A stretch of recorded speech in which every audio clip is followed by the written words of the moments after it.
Lopez, and it is a first pitch strike from Godin. A comfortable 67 degrees at game time tonight. Beautiful night down in the gas lamp. Strike two on the inside corner. What did we talk about getting ahead? 0-1, huh? 0-2. What he did so well in Denver. Switch hitting Lopez batting left-handed against Godin, and the 0-2 pitch. Buried in the dirt and blocked by Nick Hundley.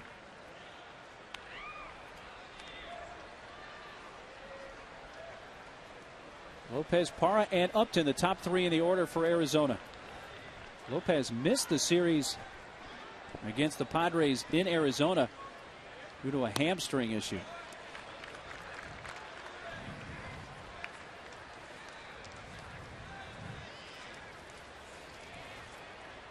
.307 average. Hitting .299 from the left side of the plate. The 2-2. Maybe a little bit inside, and a full count. Well, with the way the Diamondbacks are going as far as on-base percentage, the numbers don't look that good. They are 16th in the National League. That is dead last. So Lopez trying to do everything he can to just try to get on base for the next two guys. From 0-2 to walking Lopez to begin the game. Defense behind Godin tonight. They're strong, and then there's Army strong. Find out more at GoArmy.com. Headley makes his first start in the month of June, with his 42nd overall start in left field this season. They have a soft tossing left-hander going for the Diamondbacks, so Chase Headley will bat from the right side of the dish. He'd have man aboard and a check on Lopez, who has swiped 4 bases this year. Gerardo Parra. We mentioned Justin Upton was the National League Player of the Month for May. Well, Parra was the National League Rookie of the Month for May. Even though he was called up from Double-A Mobile on May 13th, but still put up impressive enough numbers over the last couple of weeks to garner that award. .319 for Parra in the month of May. He took some good hacks when we were over in Arizona. I liked his swing. Very good hacks. Most of them in the air. And this one he bounces right side. Eck gets the lead man. But Parra runs well and beats the relay at first by an eyelash. Eck got it going quickly, though. They get a Lopez on the force out and 1 away. The play right in front of David Eckstein, and getting that lead runner is huge. I didn't think it was going to be this close at first base, but Parra hustling down the line. See how closely he gets in there safely. Oh, what do you think there? Bang him? From that angle, it kind of looked like he was out, but in real time, looking at it, I didn't feel that way. Here's Justin Upton, the right fielder, so he bats with a man on, and a strike on the outer half. Take another look from this side. Yeah, he's there. He's safe. Very close, though. I mean, that's as bang as you're going to get, right? Paul Schreiber making a nice call. Quick spin and throw. Parra without a major league steal. He has been caught a couple of times.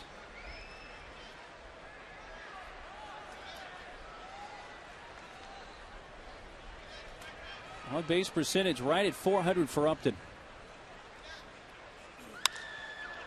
Lifts it in the air to left field. Headley went back, now comes in a few steps and makes the catch. Off the first is Parra. Off the end of the bat, took out all the sting there in that pitch that was away from Upton. Now, one thing you have to look at in this series with the Diamondbacks, 4 games. The Diamondbacks are 4th in stolen bases in the National League. You know, the numbers don't look good for the Diamondbacks. Slugging percentage, on base percentage. So maybe if A.J. Hinch gets runners on base, he might try to utilize that running game a little bit more to try to get an early lead. Straight steals, some hit and run. With some guys in motion. Here's the cleanup hitter, shortstop Stephen Drew. Winners tonight with an 8-game hitting streak.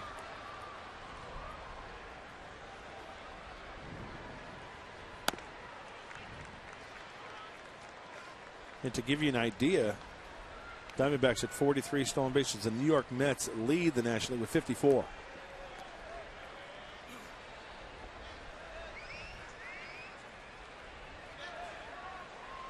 A big stolen base guy, Reynolds, is on deck. He's also one of their big power guys.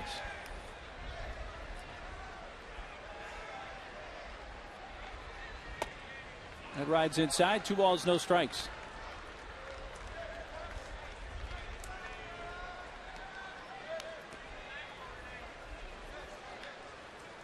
Chad Godin. 2 wins, a loss, at ERA at 4.81 coming in.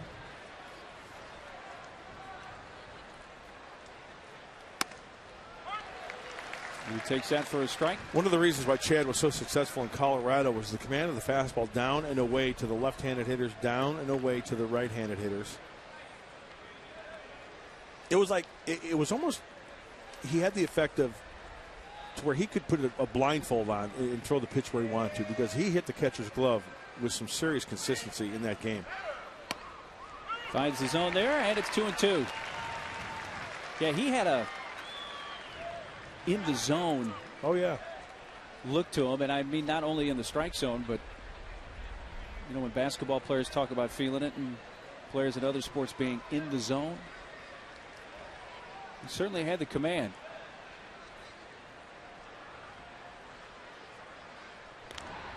So we can call him Commander Godin.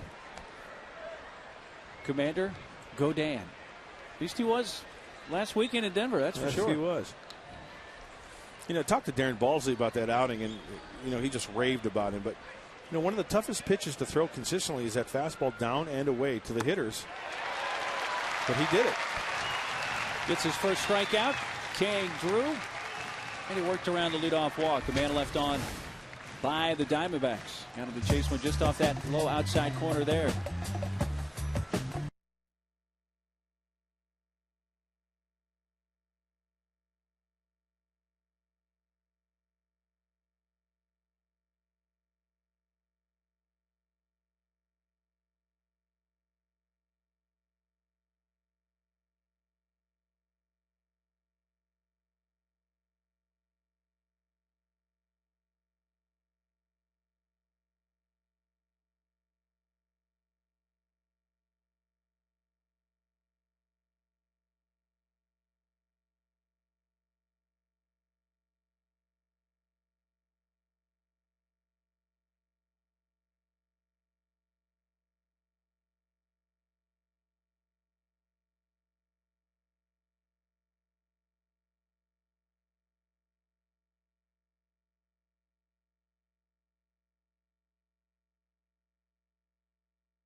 Come up in this scoreless game. Will Venable playing center field tonight. Batting at the top of the order, facing Doug Davis. And the lefty's first pitch inside, ball 1.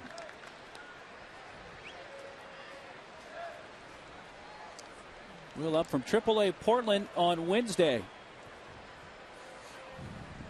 And went 0 for 4 in his return to the Padres. Sends us in the air to right field. Upton back a step, now in a couple, now in a few more. 1 away. Here is the San Diego lineup. It has Venable out front, then Eckstein.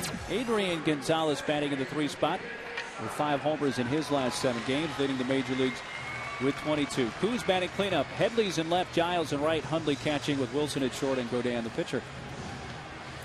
Doug Davis, the starting pitcher for Arizona. Well, maybe some comfortable at-bats for the Friars this evening as you take a look at his numbers. 2-6 record. He throws a fastball. He throws that cutter into the righties. A curveball and also a change.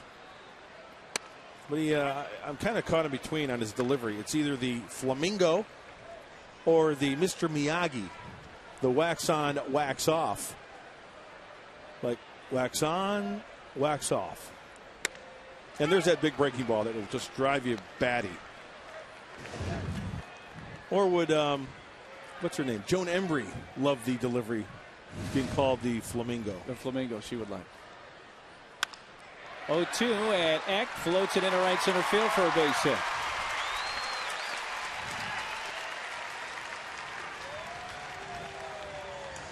D-backs defense brought to you by SD Storage, where $1 moves you in. Go to SDStorage.com to find a store near you today. Parra, Young, and Upton to the outfield. Lopez playing second base. 6 miscues on the season, and again, he even missed some time with a hamstring injury. Yeah, Reynolds at first base, who's committed 7 errors as well. Arizona 13th in the National League with a .979 fielding percentage. Inside ball 1 to Adrian.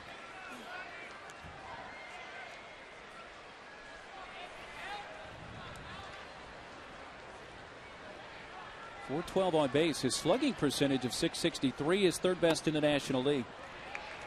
Try to keep count tonight. That is 2 balls, not even close. The runner on first base, even though it's lefty on lefty, how Doug Davis is going to go about pitching to Adrian Gonzalez. Do we need to keep a stat of competitive pitches that he actually sees? I don't think that. See, there's another one. I mean, you know, he's throwing a dart down and away out of the strike zone.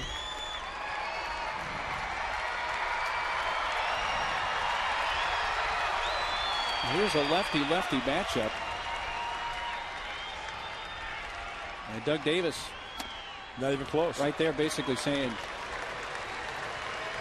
I'm not going to let Adrian Gonzalez beat me, even if it means putting 2 men on, 1 out for the cleanup hitter.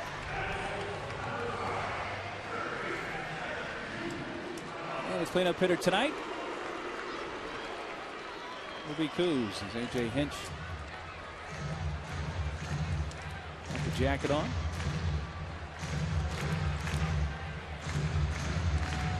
.39th walk of the season, by the way, for Adrian. Just 4 behind Pujols for the league lead.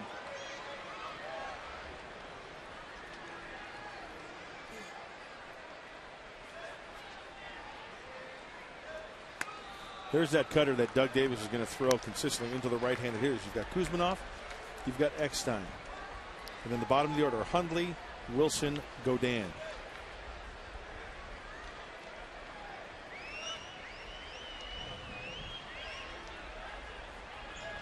Two on, 1 out. No score last of the first. And Davis brings a 1-0 to Kuz. Center field. Chris Young going back. Wanting track and makes the catch on the edge of the track. Tagging is the lead runner Eckstein. He will go to third. Well, Kuz hit it about 380. The straightaway center. With 375 at least. A long out. It is out number 2.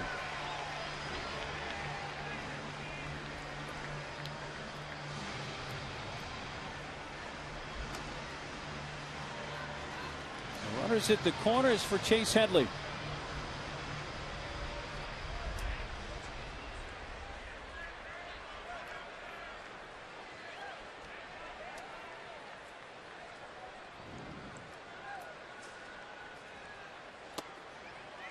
You know, it's a little nugget on Doug Davis. True or false? I got a 50-50 shot then. Let's see what you got. Doug Davis is second in all of Major League Baseball with the slowest fastball. So what you're saying is his average velocity of the fastball is the second slowest in the majors. Yeah. I'll say true on that. Okay, who would be the number 1 guy? Slowest fastball? Tim Wakefield. Bingo. Winner, winner, chicken dinner.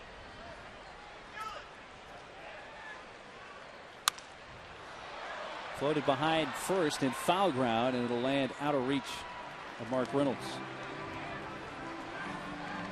Yeah, he's only going to top out about 84-ish, 85 on a good night. Tossed a good game against the Friars in Phoenix. But you know what makes him effective? Below the hitting speed. There's that hitting speed, 86 to 89, maybe 90-ish, you know. If you can blow a fastball up around 95, 96, yeah, you've got your, you like your chances. But if you take off below the hitting speed, that's when hitters get jumpy and they start rolling things over. You'll get burned once in a while. But look over the court. Doyle Alexander from the right side comes to mind. Remember the junk that he used to throw up there? 2-2 is low. Well, 2 starts ago, Davis threw against the Padres 7 in the 3rd innings. Gave up 4 runs, but only 2 of those were earned, so his defense let him down. That was the game that Headley hit the home run in extra innings to win it on Memorial Day. Kirk Gibson there on the right. Full count with 2 outs, so Adrian will be off with the pitch from first.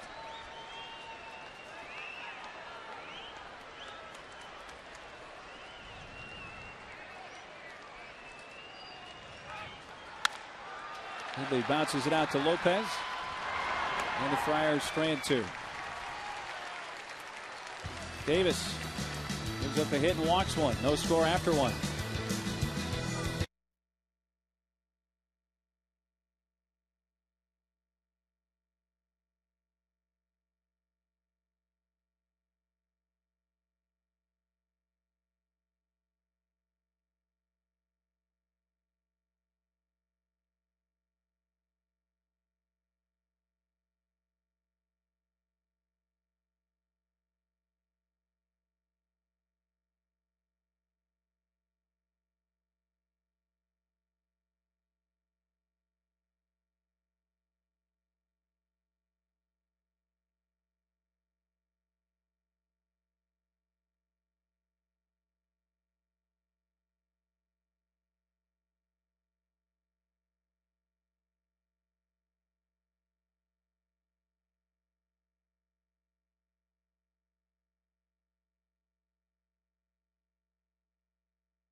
As we play a National League West rival, Diamondbacks, on Saturday, June 6th, and get the coolest giveaway of the year, a Padres action figurine. Hey, that's tomorrow night. Get your collectible 8-inch vinyl Adrian Gonzalez action figurine presented by Chase. This thing is a beauty. You know what? Go ahead. Adrian actually claims that this figurine is a hybrid of several players in addition to himself. I don't know if you've heard him describe the different elements. He says, you notice it has the shin guard, he says, which Edgar wears. He says it's got Edgar's shin guard. He says the batting stance is more like Eck. The body is like Kuz, and it's got Adrian's goatee. That was Adrian's breakdown on the figurine. Hey, he's a team player. Yeah. You know what else I like about that video read that we saw before they came to us?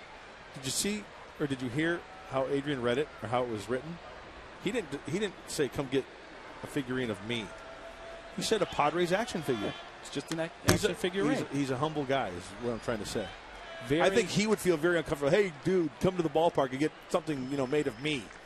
That's not him. You know what I'm saying? Absolutely. And that's his personality. Absolutely. Adrian becoming more of a team leader. When you talk about personalities, you can't force that or fake that. And I think Adrian is a fairly low-key guy off the field. And respect is something you have to earn, and obviously the numbers he has put up and is putting up garners that respect from teammate and foe alike.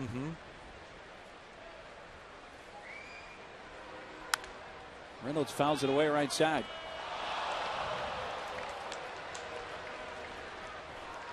"13 homers for Reynolds, which is 7th most in the National League. During BP today, he hit a ball on top of the Western Metal Building. Really? Yeah. Hit it up on the bleachers up there. What time was it? It wasn't game time. Is that what you're alluding to? No, I'm just wondering. It was probably about 6 o'clock. No, he's got some serious pop. Hit it right up there. Once again, I think, as a fan watching a game, a guy with pop and a guy who strikes out a lot is exciting. This is 76th strikeout of the year, which leads the National League.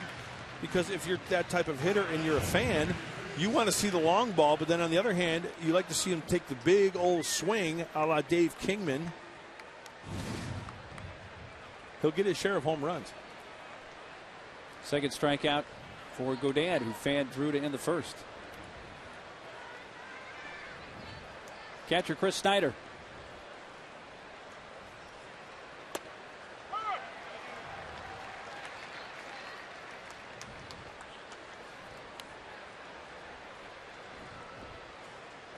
.370 on base for Snyder with 5 home runs. And foul tip makes it 0-2.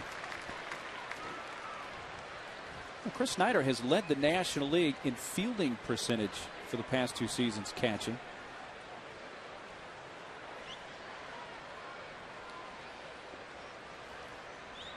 There's a lot of things you can do fielding percentage wise, but it's hard to hide that catching because they're involved in so much. Just off the outside corner, an appeal asked for, denied by Paul Schreiber at first base.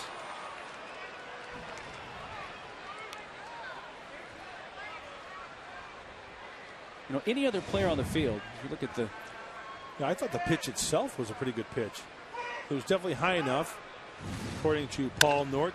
The home plate player was off the plate. Line to left, he caught by Chase. 2 down. You can come take a guided behind-the-scenes tour of Petco Park. Tours are offered 6 days per week and are great for field trips, camp outings, and out-of-town guests. For tickets and more information, visit Padres.com. We had 2 groups come in front of our booth today before the game started. Met some new Padre fans, some Diamondback fans traveling from the desert. Yeah, really every game we get folks coming in this area. Part of the tour. That's Chris Young, first pitch swinging deep center field. Venable at the fence. And over the fence onto the beach. A solo shot for Young, his 4th of the year. Diamondbacks take a 1-0 lead in the second.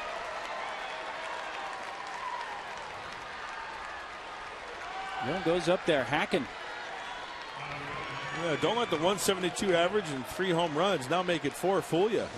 And I'm guessing, just a guess, if Chris Young has those type of numbers, hitting in the number 7 spot, coming up to the plate, and you know what? That's probably one of the few elevated balls I've seen Chad Godin throw the last couple starts. Yeah, that was right. So my point is, if a guy is struggling, if he's hitting what Chris Young is hitting at 172, you get a high fastball, rather than take it deep into the at-bat and you have to challenge that slider or that located fastball, he's going to jump all over it. He put a good swing on it. Yeah, you're not going to see many better pitches to hit than that later in the at-bat.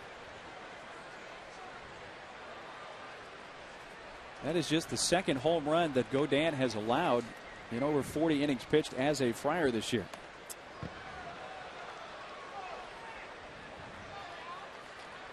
And you know what, that 172 average for Chris Young coming into this game isn't like he's played in half the games. This is his 53rd game. So he's pretty much everyday guy. Yeah, this is the 55th game for the D-backs.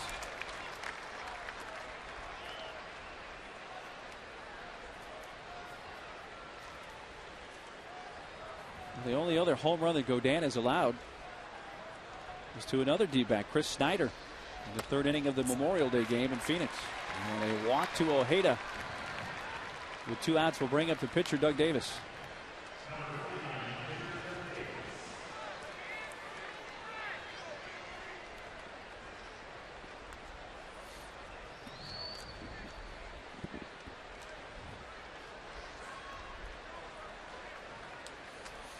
.190 average on the season for Davis, so .081 in his career.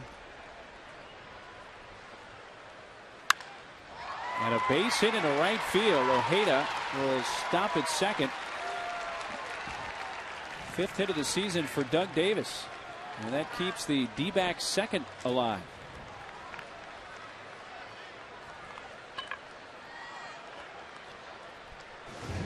Doug Davis being aggressive early in the count. Anytime you throw a pitcher in, a greater chance for him to get a hit, because especially with the runner on first base, they were holding that runner in that big hole. But even if you get jammed, you can put it over the infielders' heads, or you get an infield little dribbler. Top of the order, Felipe Lopez, who began the game with a walk, even though he fell behind 0-2.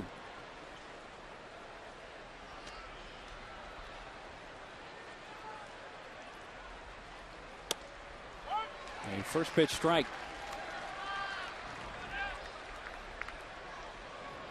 Godin retired the first 2 of the inning before Chris Young's solo shot, the walk to Ojeda, and now the Davis base hit to right.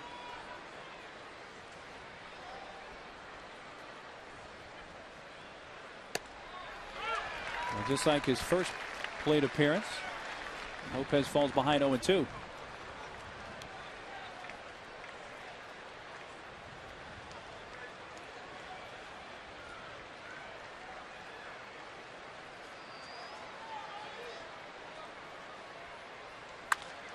Lopez, a little floater out towards right center. Eckstein out to get it to end the inning.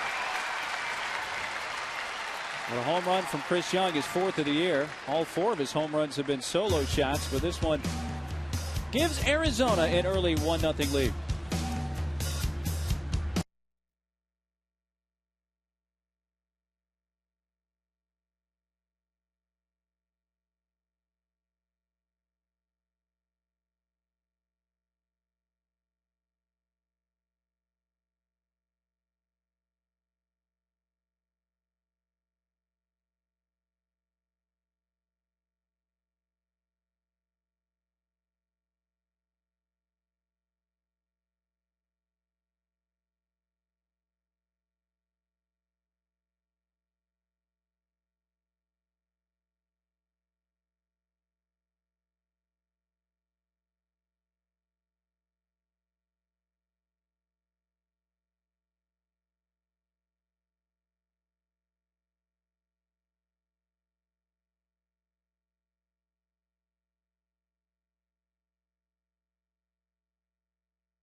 Weekday afternoon games and get 2 tickets for the price of 1 in select seating sections.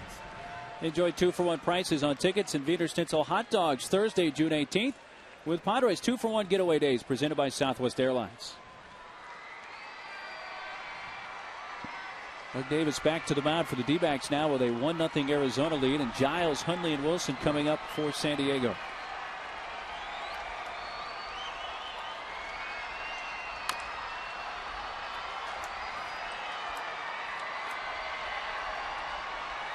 Ryan at 196.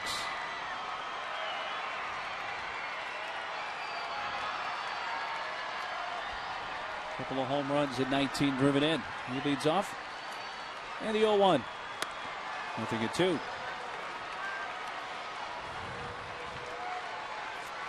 Doesn't watching a guy like Doug Davis make you want to go down to the bat? Just grab a bat. Just grab a bat and just. But he's a pitcher. That's why they call it pitching, right? And not throwing. Throwing, right. Chop to the right at second, and Lopez a little bit out at first.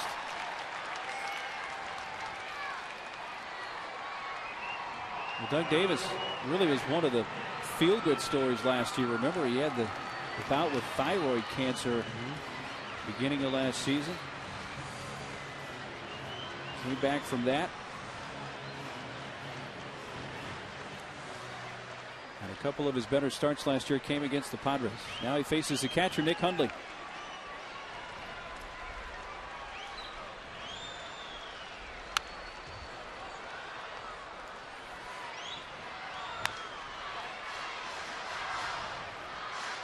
You look at the Diamondbacks, come in at 23-31. They're 12-19 at home. Only a game under on the road at 11-12, and a lot of that is due to their pitching. They have pitched much better on the road than they have at Chase Field in Phoenix. Yeah, the Diamondbacks on the road 3.19. That's best in the National League. At home, I thought home is where the heart was. No, home is where the high ERA is. 5.48. It's the worst in the National League. So that goes against basically everything you would think about a Major League Baseball team. When they have the best ERA on the road and the worst at home. Right. Do they really need those at this moment? Those radar guys? Yeah, so they can laugh. What was that? 83? 78? Of course, I'm kidding, but they chart every pitch.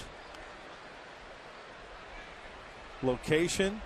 Gentleman on the left, listening to radio broadcast. 2-2 pitch. See, I think it's fun watching a guy like Doug Davis.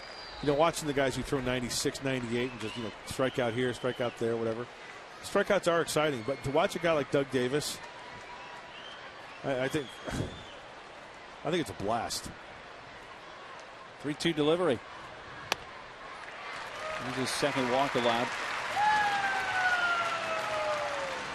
Hey, follow our own Ginny Kavnar on Twitter. She is tweeting from the press box tonight at every home game. So we can get Ginny to 750 followers by Saturday. She's going to give away a pair of tickets on the field level to this Sunday's game versus the Diamondbacks. So log on to Twitter now and find Ginny CH40.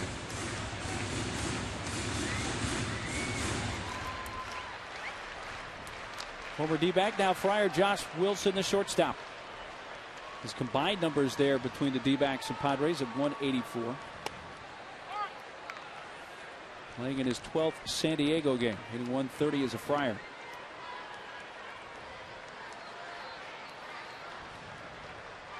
One-0 Arizona on a Chris Young solo home run in the top of this inning. Davis chases Nick back to the bag.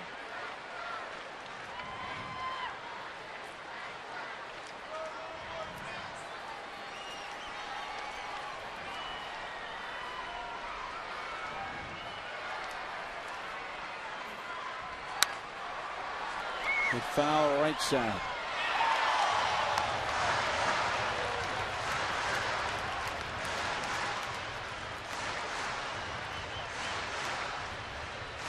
Sixth meeting of the year between these teams. The Padres have won 3 of the 5. These clubs split a short 2-game series here in San Diego, May 6th and 7th. Friars winning the second game of that series 4-3 in 10 innings thanks to an Eckstein walk-off hit in the 10th. Why do you come to the ball yard? Well, not only for the delicious nachos, but a foul ball. Way to go. He's going home with a big league baseball. Great job. Nice goggles on the left, by the way. Yeah. 1-2 to Wilson. Roll towards third. Ojeda moves to second. Lopez relay late. Wilson is on. Boy, did that play seem like it was slow motion all the way around, or what? Took a while to develop, did it not?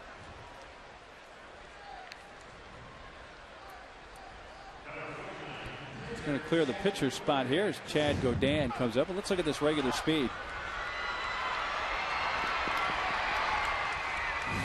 You know, from up here, it just looked like it was, you know, in slow-mo. Not X-mo, but just regular slow-mo. Right. Godin, a soft liner to second, caught by Lopez to end the inning. Friars stranded man, their third of the game, and at the end of the second for Petco, 1-0 Arizona.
It's history brought to you in part by San Diego County Credit Union, your local financial partner for over 70 years. D-backs come in 8 games under at 23-31.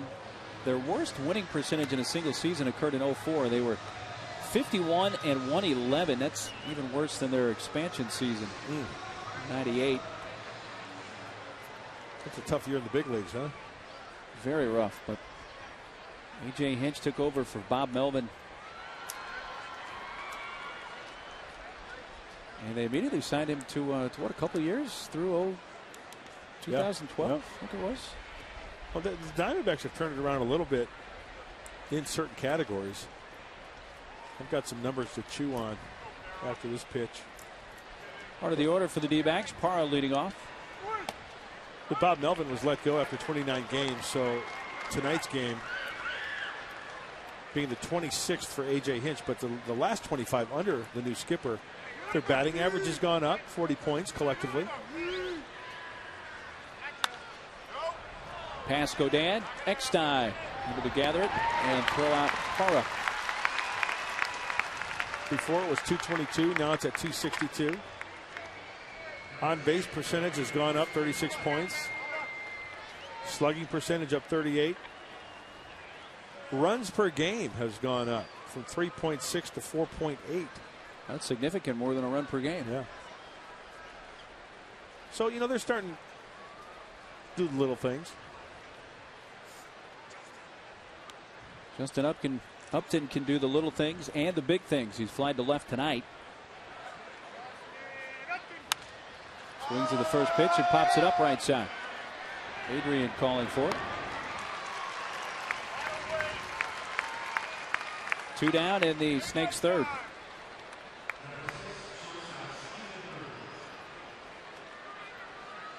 Rodin has retired the first 2, and Stephen Drew, the cleanup hitter, will bat with the bases empty.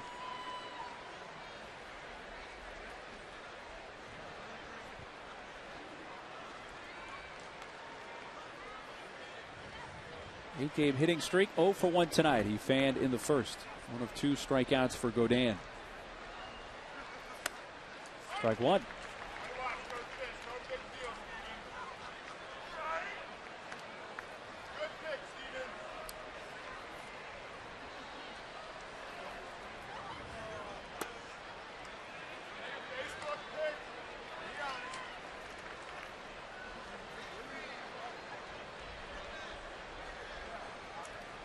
One from Godin.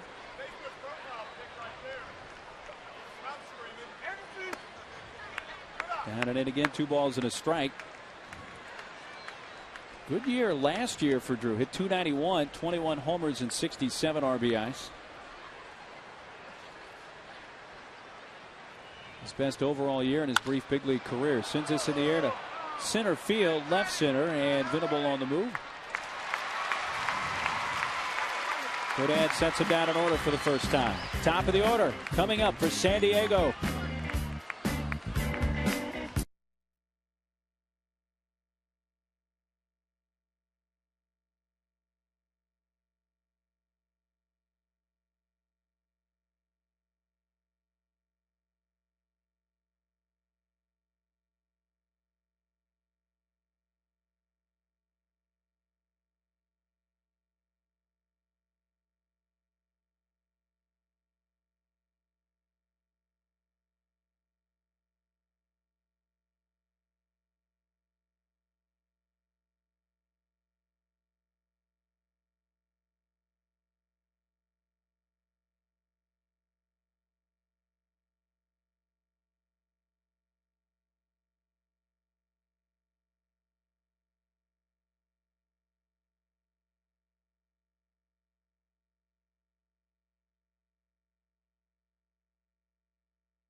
www.sdmts.com. And by Ron Baker Chevrolet, your home for the Silverado Superstore.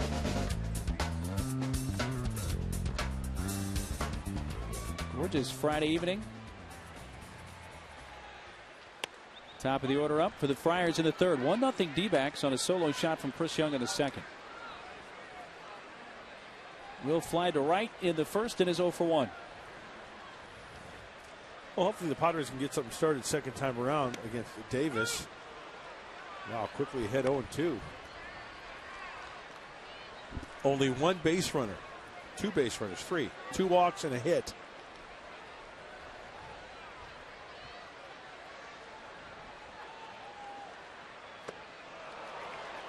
Three pitches, and Davis records his first strikeout of the night. There's soft, and then there's very soft. And it looks like Doug Davis went very soft against William Venable. Look at this curveball. This curveball is like, well, you know, kind of in between. But William way out in front.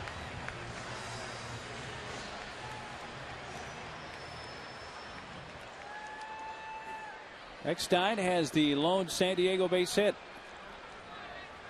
A single to right center in the first. Hard thrower, soft tosser. David Eckstein always choking up on that shillelagh. Good bat control up on the plate. Nice .357 average over the last 8 games.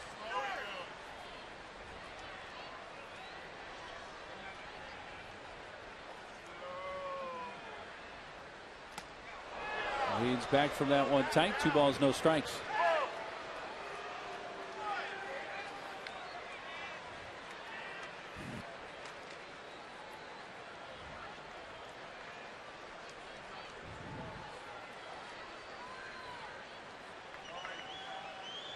Reynolds in at the edge of the grass at first. Ojeda The same at third.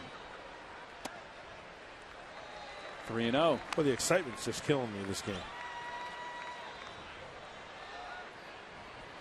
On the edge of your seat, are you? Oh my gosh, it's unbelievable. The 3-0. And you know what? You may laugh, but I remember Jim Lefevre talking about in the minor leagues how pitchers will lull hitters to sleep. Doug Davis is that guy.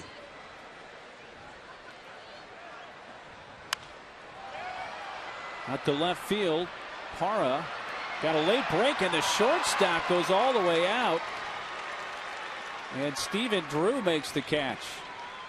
Round number 2. It's going to bring up Adrian Gonzalez. Earlier today, we visited with hitting coach of the Friars, Jim Lefevre, and he said Adrian is a guy who does his homework. But what really makes him special, I think, from all the hitters I've seen, he really truly understands who he's facing that night.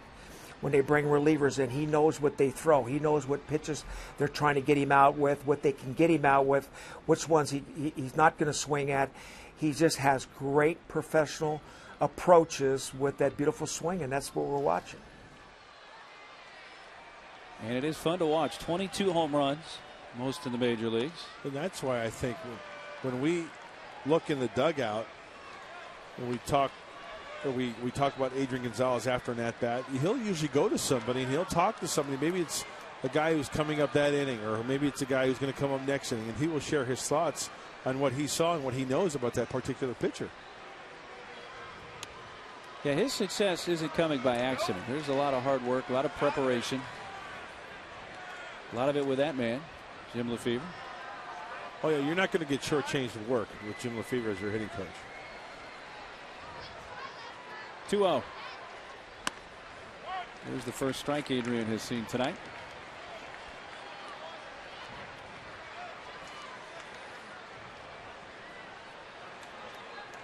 Adrian walked on 4 consecutive pitches in the first.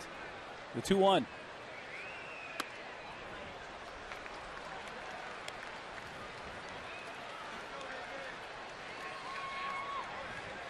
Pretty good chance of a breaking ball here, huh? 3-1, fastball count.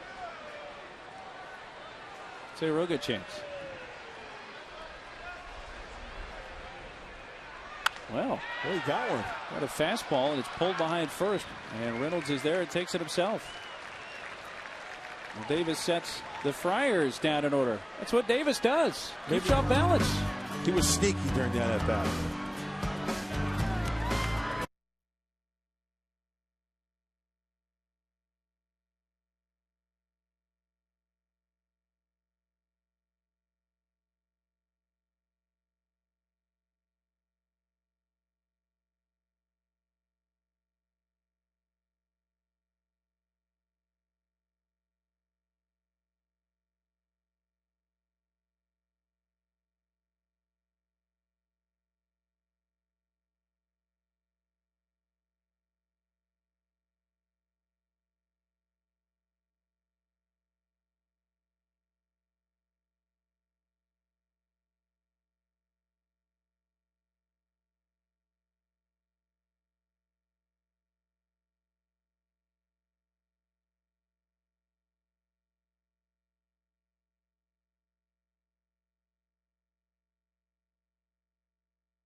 Trivia question for tonight.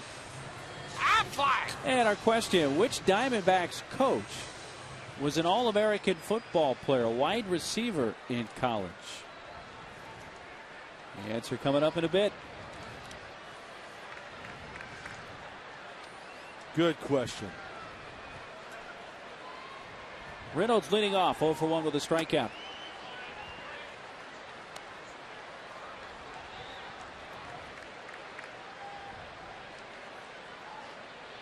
His 76th strikeout of the season, most in the National League. The only player to strike out more in the big leagues. Chris Davis of the Texas Rangers has fanned 80 times so far this year coming into play tonight. Wow, and it's not even the All-Star break. Oh my gosh. That's a lot of punch-outs, dude. 2-0. Strike call. Phillies have taken a 1-0 lead over the Dodgers in the third inning. Dodgers have yet to score in that series.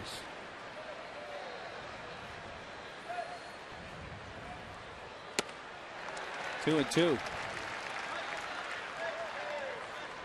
You know, when you play a team, I think it's as important as what team you play. Does that make sense? No question. No question. Absolutely. I think the Friars caught the Phils at a bad time earlier this week. Just off the outside corner, 3-2. Phils are playing as well as anybody right now. I was just going to say, of the teams we've seen, and, you know, granted, it's only June 5th. And even though the Phillies, the high ERA. Got it. Looking. On that outside corner, Reynolds not buying it.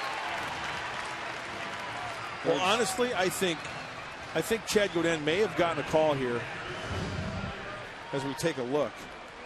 Down and away. Oh, you know what? The dot got the yellow line, and I say that's a strike.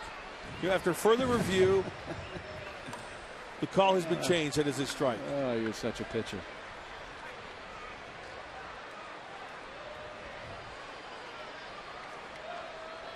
SNYDER takes off the outside corner.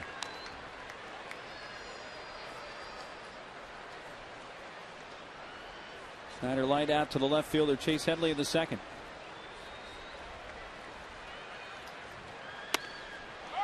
So Godin has allowed 2 home runs this year.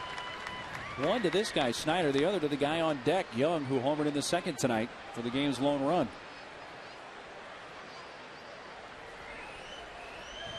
That was Young's 4th of the year.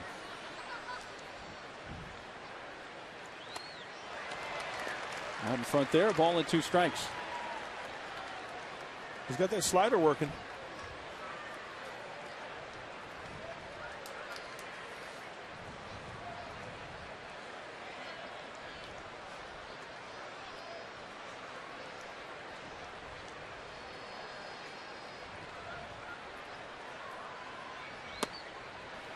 And get him to chase. 2 balls, 2 strikes.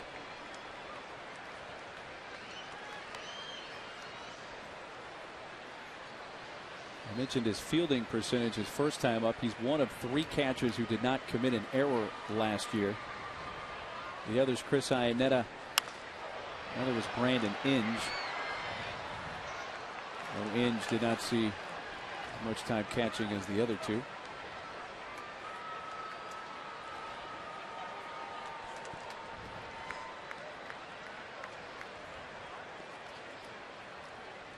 Five in a row retired by Godin, and he has SNYDER at 2 balls and 2 strikes.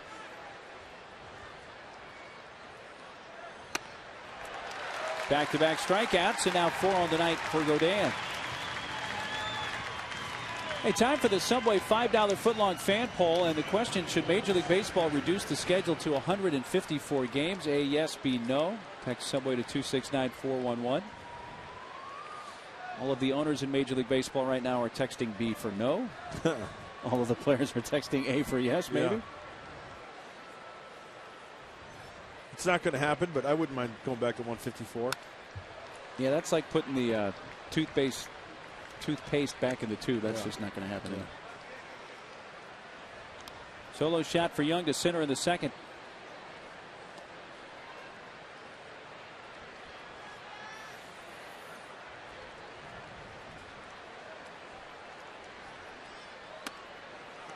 Just off the outside corner, a ball and a strike. Imagine, I mean, this day and age, it's a fair point. Imagine the revenue lost going to 154. Seriously. It would be significant. Overall, the Major League teams in those dates. Well, you'd have to reduce the payroll of the players, everybody involved in the game. I think baseball should go to a 200-game schedule. You know, there were leagues in the minor leagues that had really long schedules. I don't know if they were 200 games, but they were. Well, I remember playing in the Texas League. We had like one off day during the whole season. I'm serious. Tell me about it. And when guys were in the minors, in our locker, we'd put up our team schedule, right? The pocket schedule that you get, right? And you look, April, May, June, July. Oh, we've got an off day, August 10th. And that was like the only one you had. And it was in El Paso. Yeah. 2-2. And rides up and in. Oh, good. We get to go to Juarez for the day. Stock up on your leather goods. Full count. But that's the way, you know, and the philosophy was, in the minor leagues, they wanted you to play. You know, they wanted all about development. Yeah, exactly. Exactly. 3-2 to Chris Young. And he lost in ball 4. And then you may have gotten an off day for the All-Star game, too. The Major League All-Star game. And if your league had an All-Star, maybe 1 or 2 days off. Well, the Texas League plays during the Major League All-Star game. They have the last 6 or 7 years. Wow. Augie Ojeda walked in the second.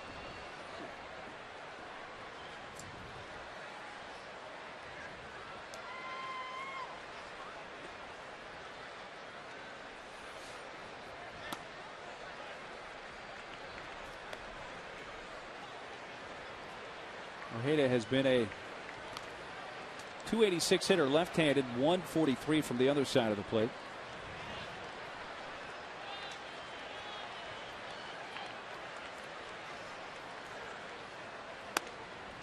Two and oh.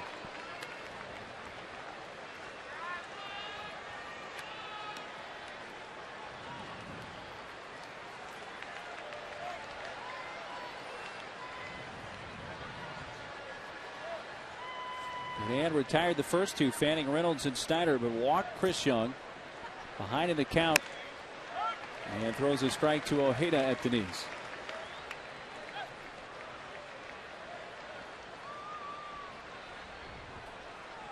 You know, Godin's from Louisiana, right? Indeed. Who was another great pitcher from Louisiana? Ron Guidry. What number did Ron Guidry wear? 49. What number does Chad Godin wear? 49. Yeah, coincidence? Or planned? That'll be our homework for the night. We'll have to ask Chad if he's a big Gator fan. And I'm not saying University of Florida. Off the outside corner, 3-1. Gator was the nickname for Ron Guidry, along with Louisiana Lightning. Yeah.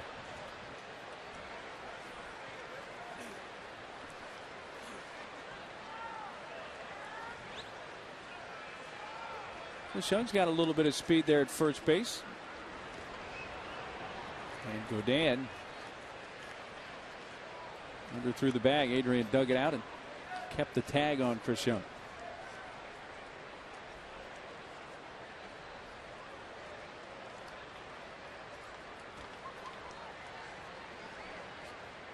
There goes the runner. 3-1, grounded right at Adrian, who takes a step onto the base. A walk and a man left on, and the Diamondbacks have now stranded 4. Middle 3 due up for San Diego.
For tonight.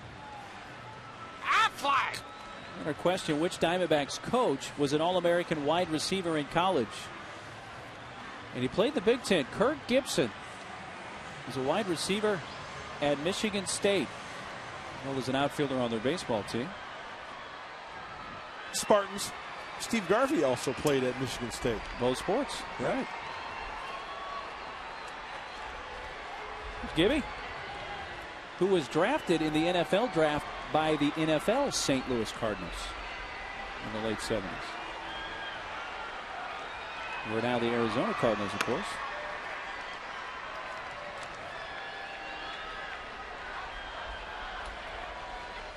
Who's leading off? Fly to center in the first.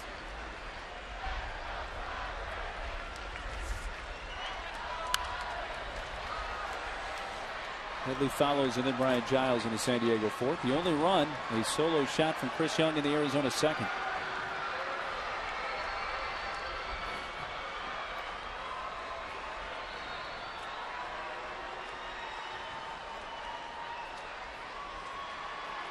A 1-1 from Doug Davis.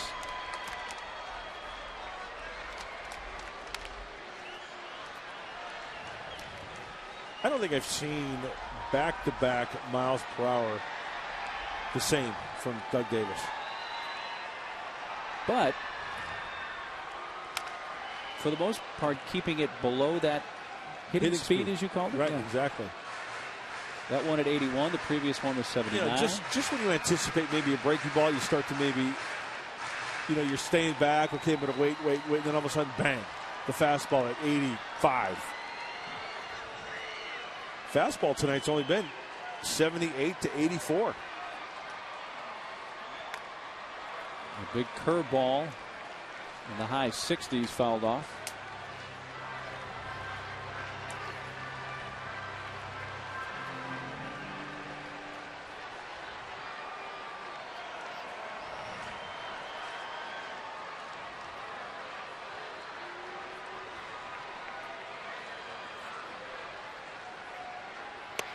Breaking ball and the strikeout. Mud, you were talking about the minor leagues earlier, and we had visited with Jim Lefevre earlier. He talked about managing you in the minor leagues. Oh, no. To be very honest with you, he was a real prospect. He had a good arm, curveball, very much a competitor. So, you know, as far as skill was concerned, he was legit. As far as a teammate is concerned, he was a perfect teammate. You know, in the minor leagues, you have a lot of these travel days. You know, you go from Phoenix to Salt Lake, back to Tucson. And so we had a lot of time in the airport, and he was one of the guys that kept the team loose. He was always pulling a practical joke.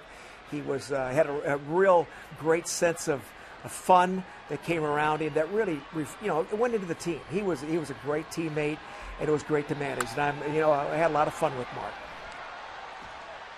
He managed you in Phoenix, the Firebirds. Yep. 2 years, 85 and 86. Jimmy made it fun, too. I mean, he allowed us to have fun. That's important for a manager, because some guys he wasn't one of these create men. that environment, do right. they? No fun allowed. You can't yuck it up. You've got to pick your spots. Right. But when it was time to play and it was time for business, Jimmy had a passion, and he wanted to win. You know, he was a competitor himself. I mean, that's the way he played when he was with the Dodgers and, you know, when he played in the big leagues. You know, he was great to play for. Stuck up for his players. 2-2 on Chase.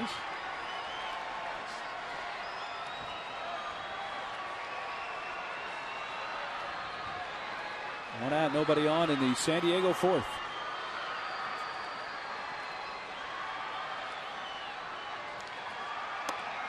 That's up high and a full count.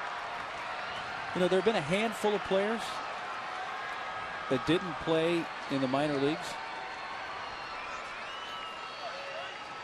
Coming up in the minor leagues is part of the experience, isn't it? I had a great time, and I made some great friends in the minor leagues. In fact, a lot of my best friends playing professional baseball were in the minor leagues. Right center field. Young peels in to make the catch for out number 2.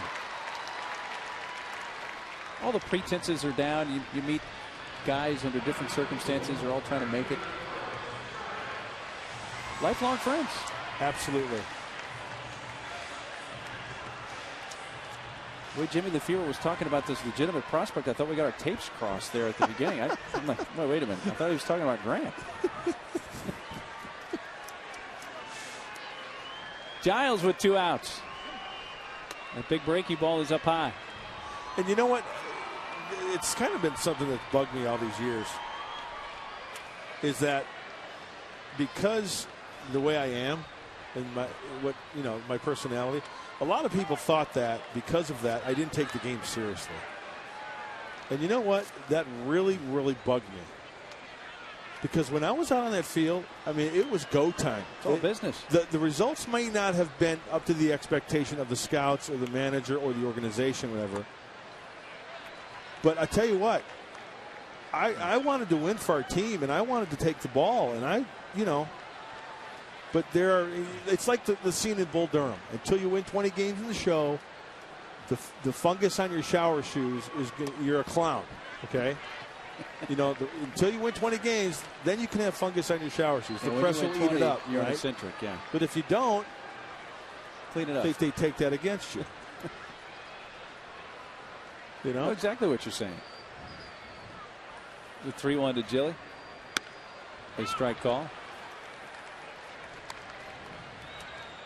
All business between the white lines. Absolutely. But you got to have an outlet. Sure. Hey, I wanted to play as long as I could. If I was still healthy, I'm 45 years old, highly unlikely, but I wanted to play into my 40s. Like a Mike Morgan or somebody like that. Or Randy Johnson. Exactly. 2 strikeouts in the inning for Doug Davis, who's now retired 7 in a row at the end of 4. 1-0 Arizona.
Design story, second story that is. Room addition or kitchen, called Murray Lamper Construction, the winner of the 2008 Torch Award for Marketplace Ethics. What am I, 1 for 2 now in this homestand? I was going to say 1 for 3, yeah. Yeah, I'm call him as I see him. 1 for 3. Doug Davis is 1 for 1 tonight with a single. I rushed it again. You rushed. Little floater right side. Adrian makes the catch. 1 away in the 5th. By the way, a happy birthday goes out to Larry Farrell, who's watching tonight. Larry, happy birthday. Thanks so much for watching on Channel 4. Big-time Channel 4 watcher and loves the Friars. How about a Padre victory for Larry as a birthday gift? Hope we can bring it to him. The sweating to the oldies going down there in the Diamondback bullpen. Is it an instant recess down there?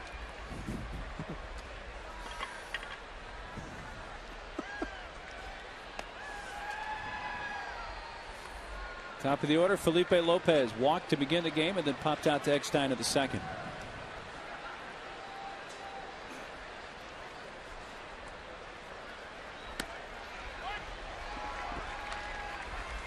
Three total hits in the game, 2 for the D-backs. The home run by Young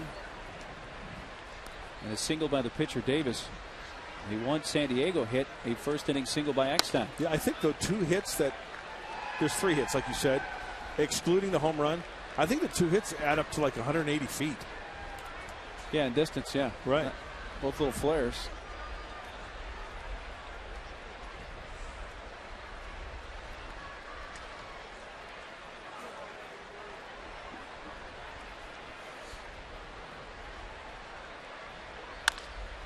Bounced up the middle, and it will get through for a base hit. Lopez finds a hole and he's aboard with 1 out. Hey, come break the bank at Saquon Casino through June 15th for your share of $300,000 in cash.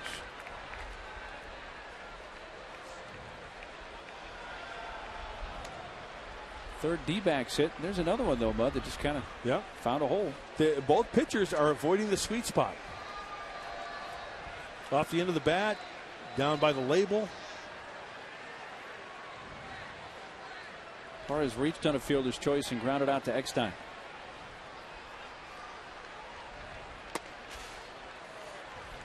Sliding pickup by Hundley, who in the process faked the throw down to first.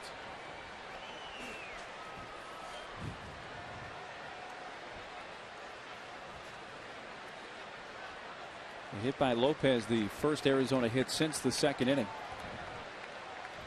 You almost got to smell something going on here, huh? There goes the runner. Yep. You sniffed that one out, partner. Hit and run was on, it looked like. Are we trying to go to left? Well, Chad has been around the plate. He has walked 3 in this game.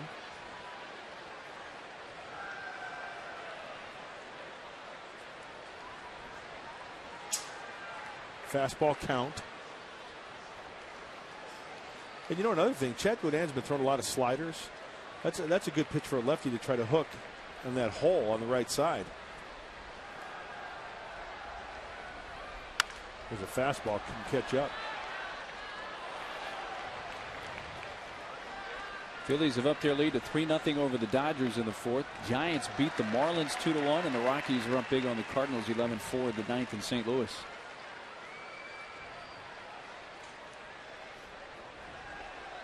The only teams in the NL West playing divisional foes right here.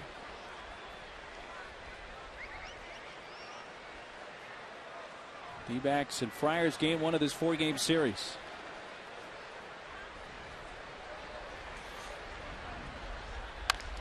Down the left field line.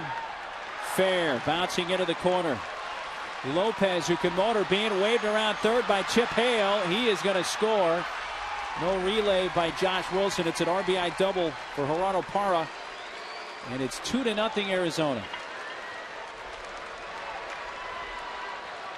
Ball dropped in fair by just a foot or two.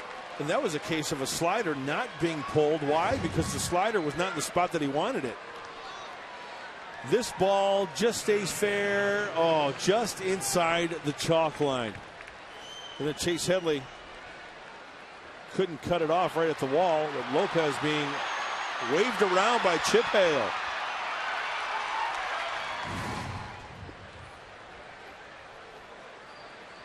You know what stinks about that is that, you know, the guy's scoring all the way from first. It's too bad they couldn't hold him to third to keep the double play, or if the guy goes to second base, at least you keep the Diamondbacks from scoring. Maybe you can move the infield in a little bit and keep those runners at second, third, but that's not the case. 17th RBI for Parra. One foul tip into the glove of Hundley. Upton during the month of May, in which he won League Player of the Month, 373, 7 homers, 21 RBIs. Tonight is fly to left and pop to first.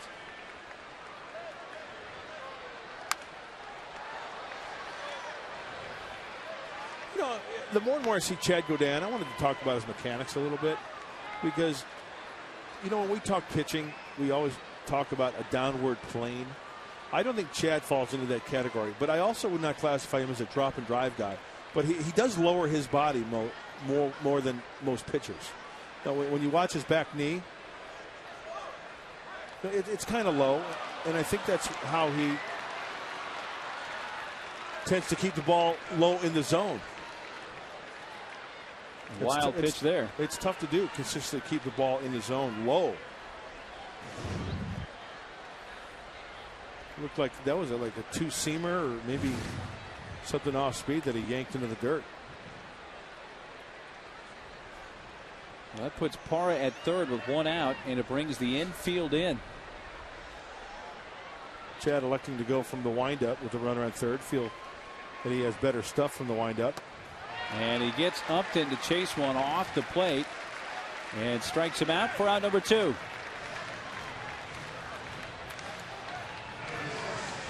That's a good job by Chad, making an adjustment and trusting his catcher. Throwing that breaking ball there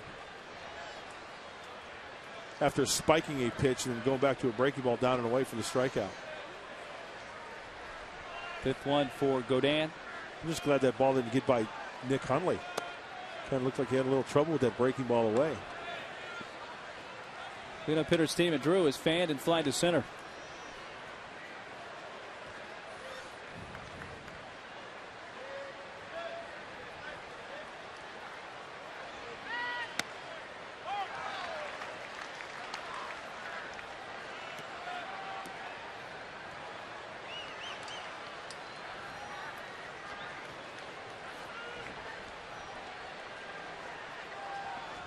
The 1-1 to Drew. Fouled into the second deck left side.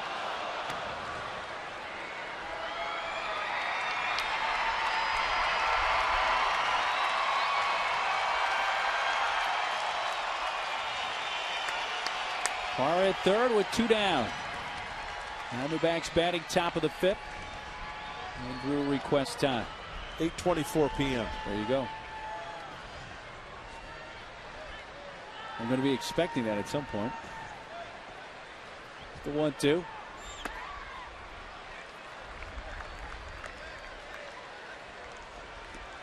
I thought that last pitch was a changeup. We haven't seen too many changeups tonight from Chad Godin.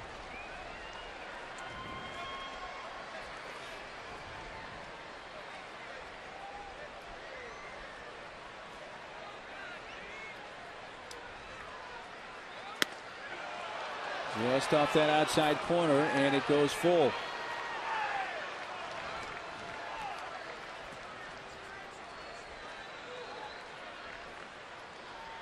Three and 2 with Mark Reynolds on deck.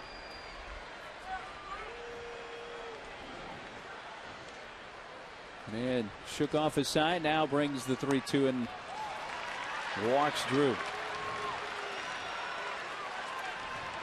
Well, didn't walk anybody in his last start, but now has walked 4 tonight. And it's not such a bad thing, walking him in that situation. Mark Reynolds, we've talked about his strikeouts. He already has 2 strikeouts this evening, 1 swinging, 1 looking. Plus you have a force out at second base on a grounder. You can go the short way.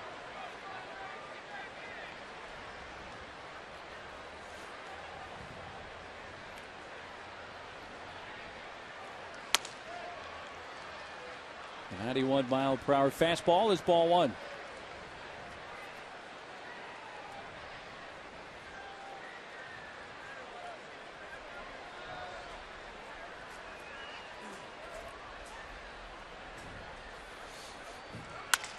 Reynolds out into right center, base hit. That'll get Parra home. Drew to third. It's been a 2-run inning, and now it's 3-0 Arizona.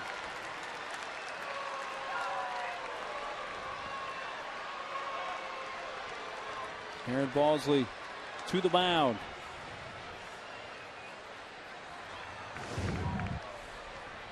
Well, he went with the slider, but it just wasn't down away. Mark Reynolds will swing at a lot of bad pitches. We know that. I mean, the strikeout in the second inning was swinging. He swung at a ball out of the zone. That one just caught too much of the plate.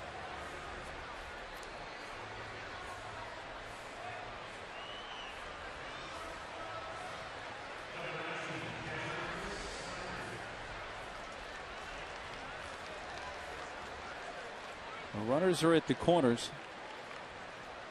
And Godin approaching the 90 pitch mark.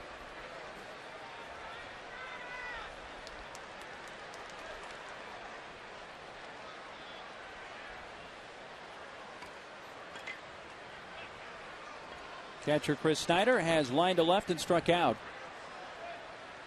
Runner from first takes off, pitch low, throw down to second offline, and that's a steal for Reynolds, his 12th of the year. His team leading 12th. Not the best jump. The throw offline of the shortstop side of second base. So now a little duck snort here, base hit, possibly will score 2. And that means Clay Meredith is going to get up in the pen.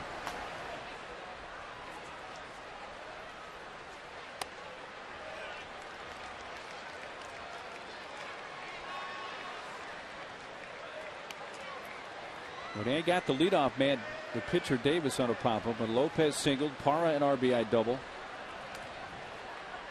After Upton fan, a walk to Drew, Reynolds an RBI base hit. Now a 2-0 to Snyder. Strike call.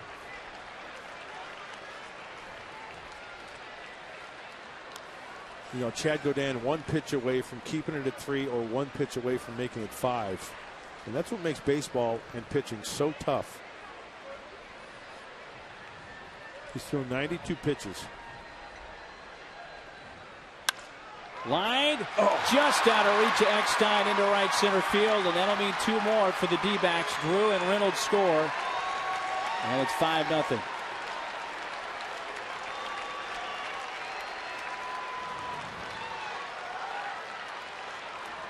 It has been a 4-run inning for Arizona. Well, the wild pitch, the double, the walk, you know, the stolen base now comes in, padding that lead. That stolen base is the 5th run. And talk about just out of the reach of David Eckstein. Oh, if David Eckstein was 2 inches taller, he probably would have made that catch.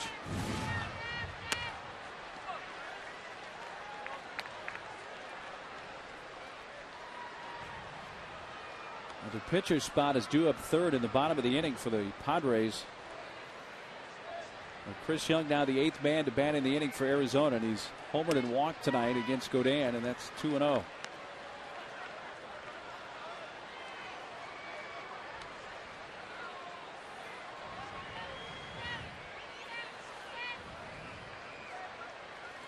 Godin's 30th pitch of the inning. Well, you'd like to have Godin get out of this inning because you don't want to have a pitcher come in and then, you know, you get 1/3 under your belt, then you have to pinch hit for him, and so you don't have to double switch.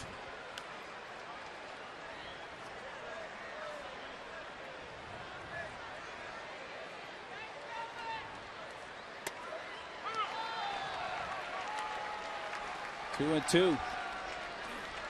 Well, we know the issues the Diamondbacks bullpen has had.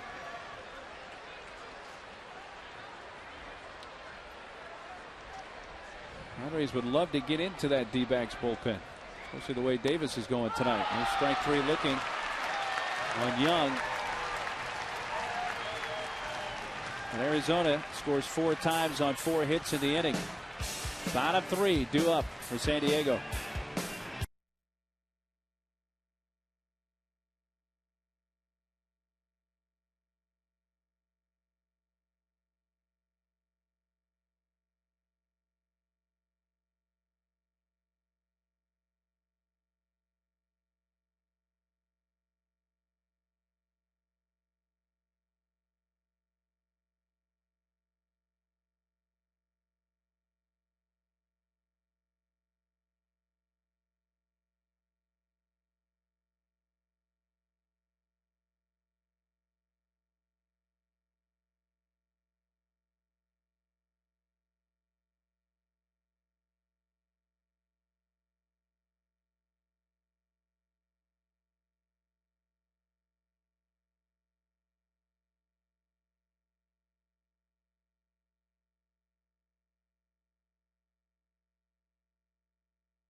You'll receive a free lobster buffet. It's the best buffet in this whole wide world of ours.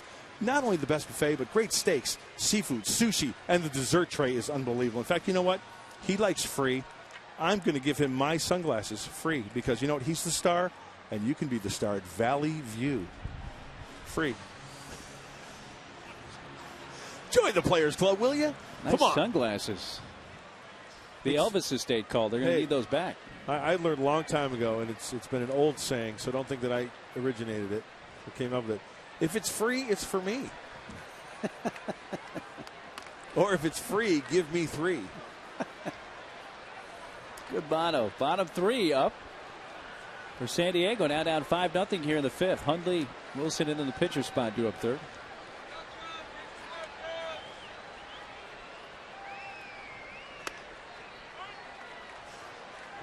Nick walked in the 2nd.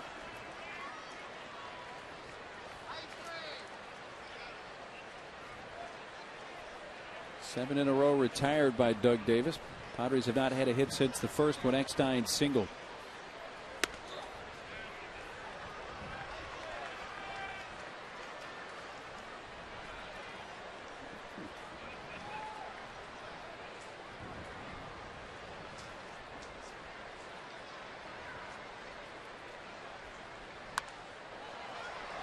Two balls, 2 strikes. To a fan in the 2nd deck.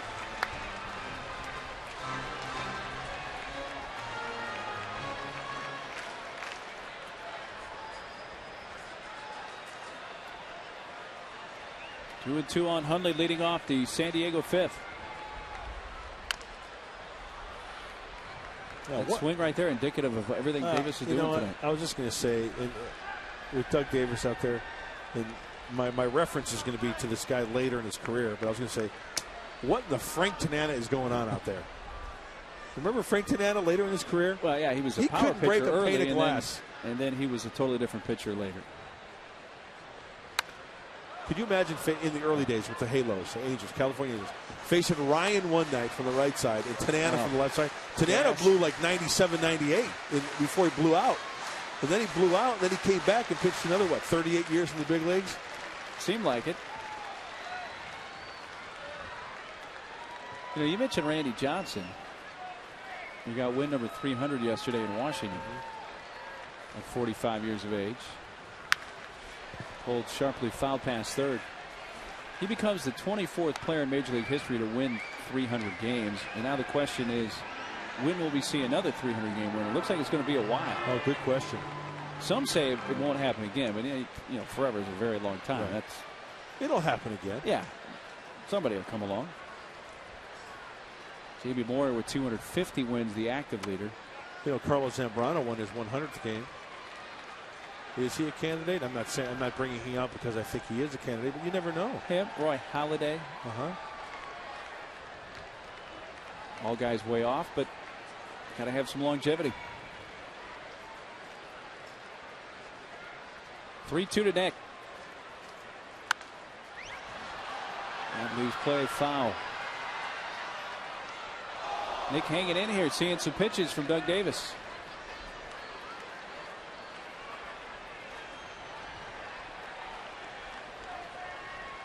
Now the Padres will see a totally different type of pitcher tomorrow from Arizona, and right-hander Max Scherzer. He comes at it from the other side and can throw some serious gas. Another foul.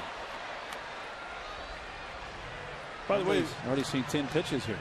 Got some breaking news from the truck, the Yahoos in the truck. Bill Pettigrew, hole-in-one today at Red Hawk up at Temecula, number 17, 160 yards, used a 4-iron. Congratulations. He got it through the windmill and through the clown's mouth and went in the hole. Pitch number 11 in this at-bat fouled off. And by the way, not only the hole-in-one, but the happy birthday goes out to Bill Pettigrew. Hole-in-one on his birthday? Yep. How about that? What are the odds of that?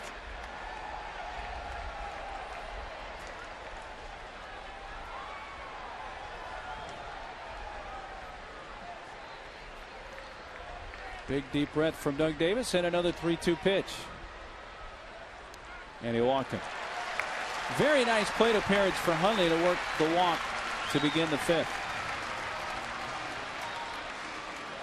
Tonight's comparison brought to you by Marvin K. Brown, San Diego's newest Mitsubishi dealer. You look at the number of starts that Doug Davis has made since 2005. He's made 140.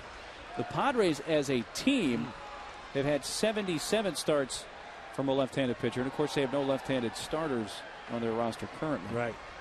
You know, when I think of teams that have not had left-handed starters, remember that one span? It had to be 8-10 years where the Dodgers did not have a left-handed starter. Yeah. I think it was a decade, wasn't it? It was a long time. It was after the Fernando years, and it was after the Bob Ojeda years. Was it in the heart of the 90s? I think so. Yeah. We'll dig that up somewhere. Which is pretty incredible not to develop or trade or have a left-handed starter at all in that span.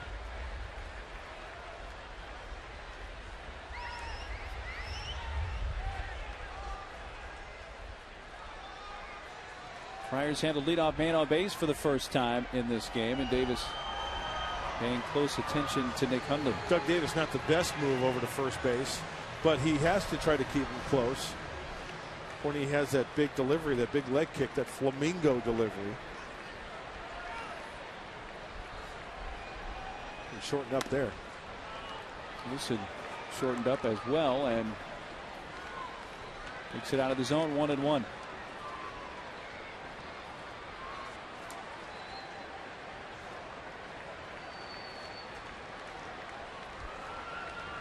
Josh Wilson, who began the season with the Diamondbacks, actually pitched for Arizona this year. Josh did. In a blowout game.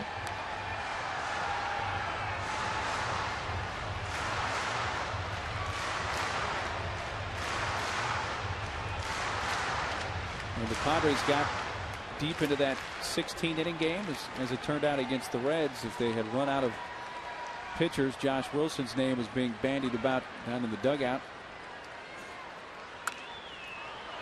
as of taking the mound in that one, but fortunately it didn't get to that point.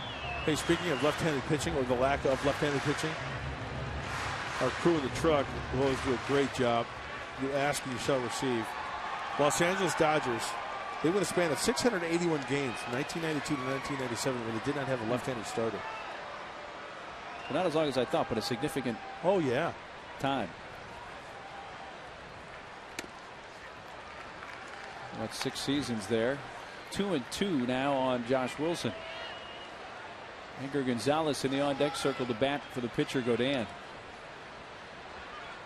5-0 Diamondbacks. They put a 4 spot up in the top of this inning. 3-2. Well, a couple of deep counts and a lot of pitches. So this is where the Padres need another base runner. There's no action in the Diamondback bullpen, and then come up with a big hit.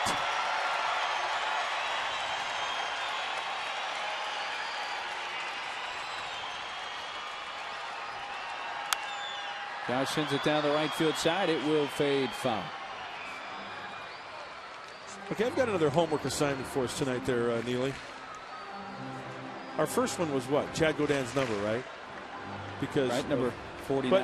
But, okay, Josh Wilson has batting gloves on hitting. Why does he have batting gloves in the back pocket? Are those his like running gloves or driving gloves, like on the way home? Did he just, get off a Red Hawk playing around? Another question we'll have to answer. Yeah. More homework. And another foul. 20th pitch already of the inning for Davis. And 11 of those pitches have been fouled off. Oh, did you see what Wilson just did? He just did the old, must be a change from dreary old Manhattan with his batting glove, kind of pulling down at the wrist and kind of flexing his fingers like Dr. Beeper.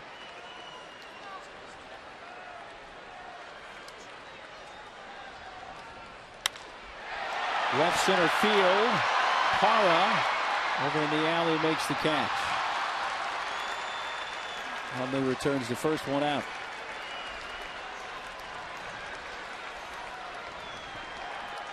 Pitcher's spot comes up. Godin finished, and Edgar Gonzalez will pinch hit.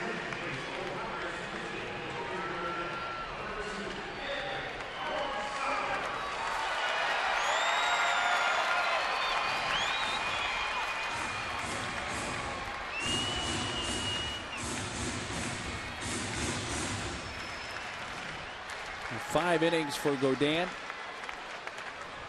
5 runs allowed on 6 hits. Struck out 6.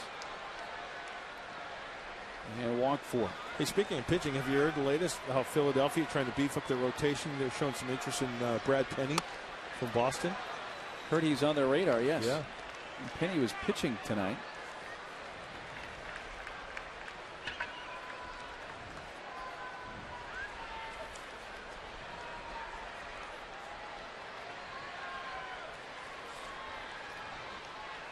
One to Edgar on the inside corner. Edgar looked back at plate umpire Polnart.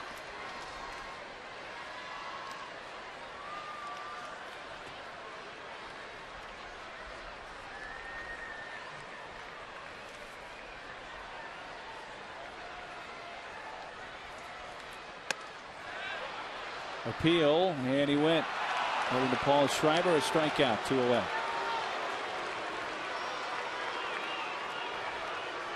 4 strikeouts for Davis. High pitch, and oh yeah, hate to say it, but he went.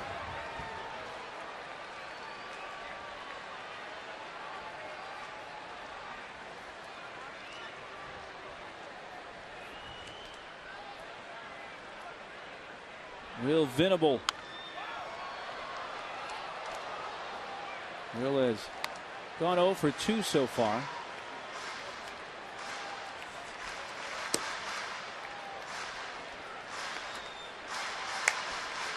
In 53 games for Portland, a dozen homers and 30 RBIs, and was hitting .260 before the call-up early yesterday.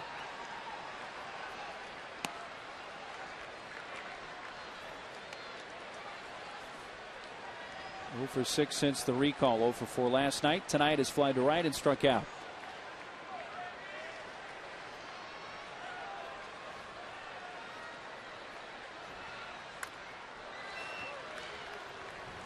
Well, if nothing else gets accomplished in this inning, Mud, maybe the number of pitches that Davis has had to throw will help get to the Diamondbacks bullpen a little earlier. Yeah, he's thrown as many as 116 this year. This will be his 90th pitch coming up. That was against the Cubs back in late April. His 28th pitch of the inning bounced to first. It is fair, and stepping on is Reynolds. The leadoff walk to Hundley. He is stranded. And at the end of 5-0 D-backs.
take on the Diamondbacks Sunday, June 7th at 1:05 and get your own Padres photo frame. All kids 14 and younger receive a Padres photo frame presented by Macy's. And get your tickets early and save at Padres.com.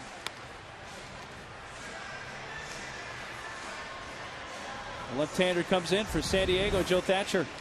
Well, now it's a matter of trying to hold these Diamondbacks and patch together this game. And hopefully the bullpen can throw some bagels up there. When you look at the Phillies series, Burke gave up a couple runs the other night, but Gregerson, no runs in an inning. Mujica did well. Bullpen did quite well in the month of May. 8-9-1 for Arizona in the 6th.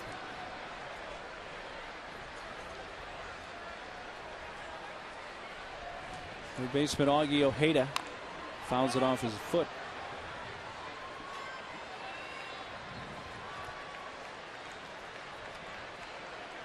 I'm not sure if that was a Schinberger or maybe have to call a tow truck on that one. Thinking back to your days of youth, playing organized base, did you ever foul one off your toe? You know, we talked about this back a ways. Occasionally, but very rarely. But when it happened, you know, your foot just goes numb. Oh, yeah. It's not fun.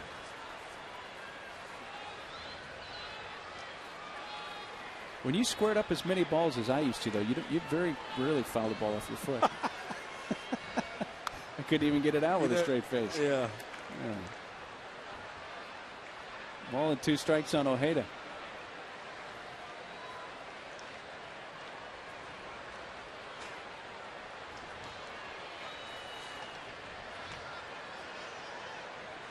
Richard Davis due up next. He is in the on-deck circle for Arizona. 1-2.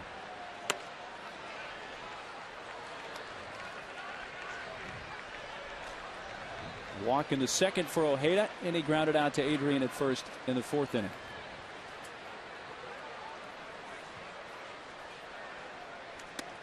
Strike 3 on the outside corner.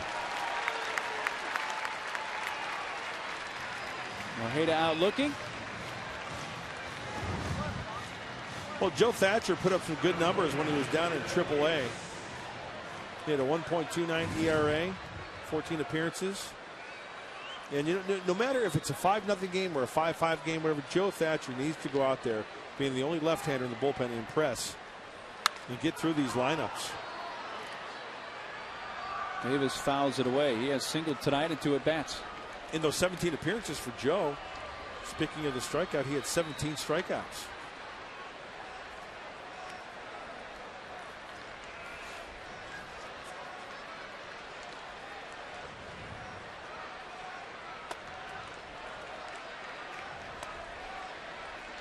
I'd like to see the Prime Minister be that one left-hander, to be a consistent part of that bullpen. Thatcher. Well, I call him Maggie sometimes. Peg. The Iron Man instead of the Iron Lady.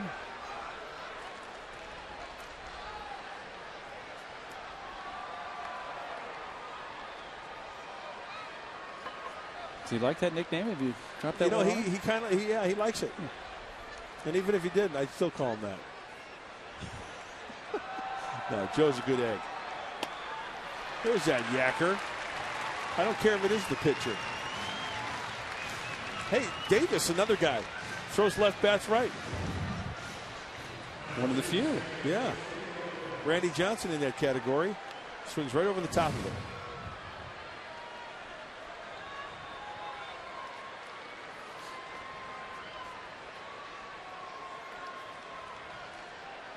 Oh, no, we were talking about the guys who bat right, throw left.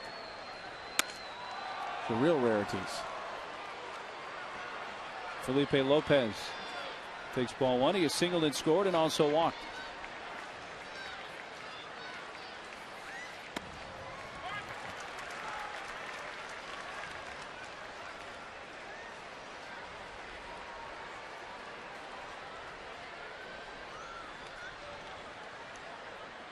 By the way, Jerry and Ken are at home watching this game, having a good old time. Padre fans, want to give them a shout out.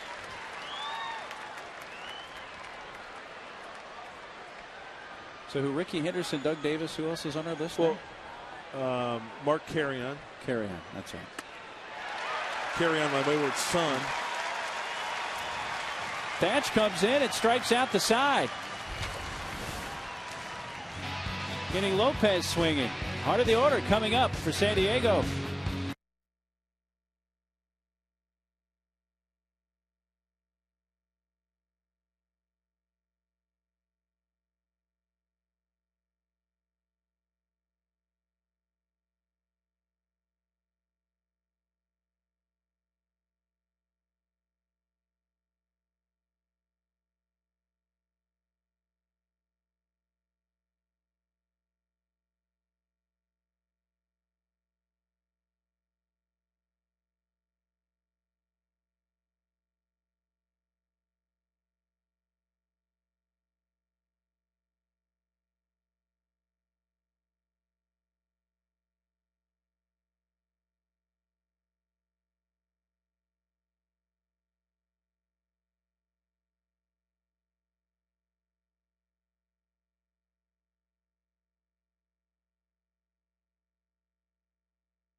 Satisfy both with Sequan Casino's incredible all-you-can-eat prime rib buffet now for only $10.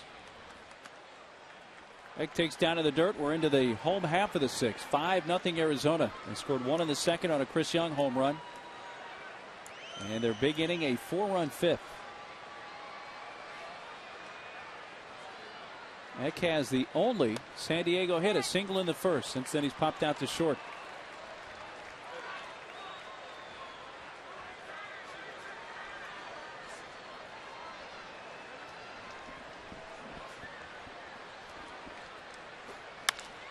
And there is San Diego's second base hit of the game, also belonging to Eckstein, a leadoff sixth inning single.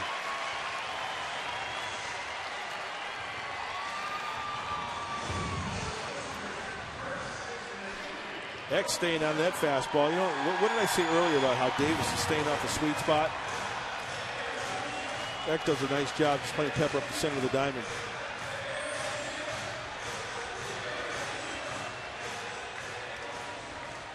Man aboard for Adrian Gonzalez. Walked in the first and grounded to first in the third.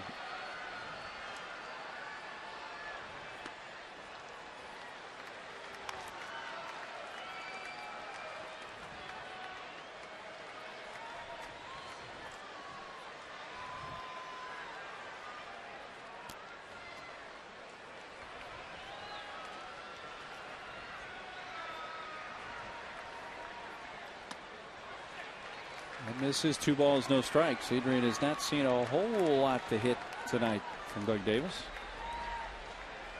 Yeah, Doug Davis is thinking, you know, I'm going to let somebody else try to do the damage.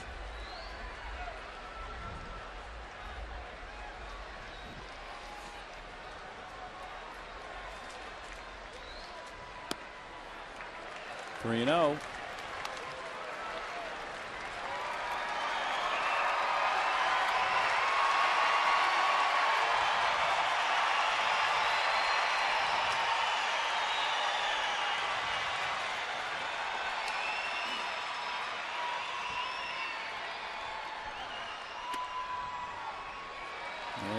Adrian on 4 straight pitches, 2 on, nobody out.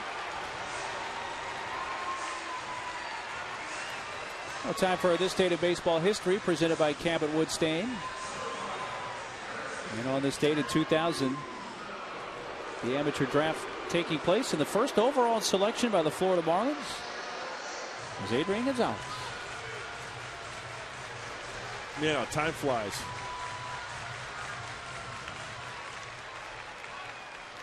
So, actually, we should thank the Florida Marlins and the Texas Rangers, right? Yeah, this is his third organization, and yes, indeed, vote Adrian. Thanks, Bruno. I don't know if that guy's, well, that guy too. I don't know if they've. Now, Yeah, Zap, give me the Z, Zap. Word. Jimmy G. Rocking the vote. I find it hard to believe if Jimmy G or Bruno actually have a voting card. Them's fighting words. John Bodecker voting for Adrian. We're getting the word out. 2 on, nobody out for Kevin KOUZMANOFF.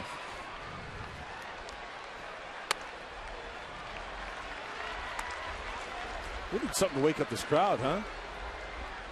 Kuz flied to deep center his first time up, struck out in the fourth, 0 for 2.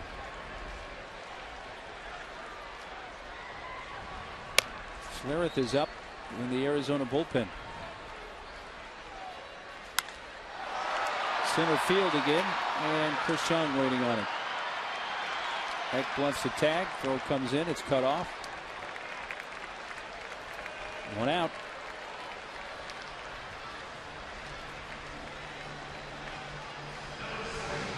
Another shout out goes out to Eric Kosen from Kosen Spackling. That's his specialty. All colors, all venues. Does a fine job.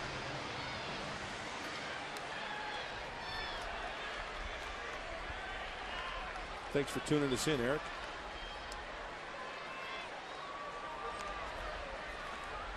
Switch hitting. Headley bats right-handed against Doug Davis.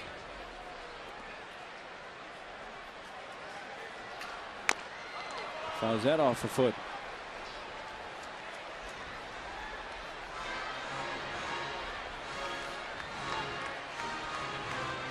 One thing I think Doug Davis is going to do with a 5-0 lead, now he wants to keep it at 0. So soft stuff away from Chase Headley, and if he's going to throw something inside, he's going to make darn sure that it's on the inner part or off the plate. He doesn't want to have anything Chase Headley can pull down that left field line and leave the yard.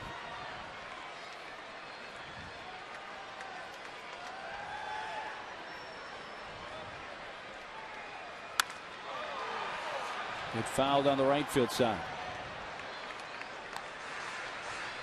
The 2 of Davis's starts last year, 2 of his better starts came against the Friars.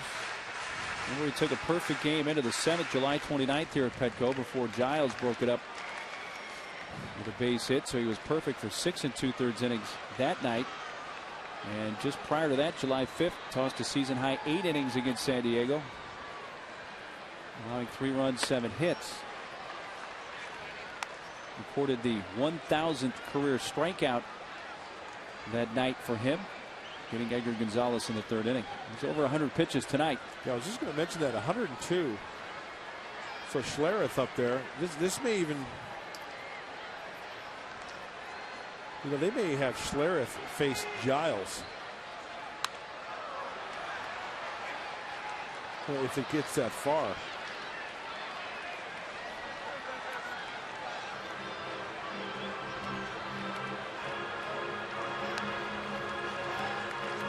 Two on, 1 out in the San Diego 6, 5-0 Arizona.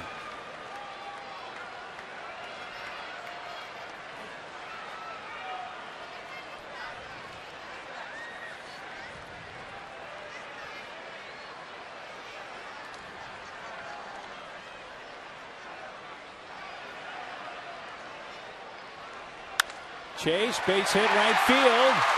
Coming around third is Eckstein. The throw by Upton to the plate. The tag out.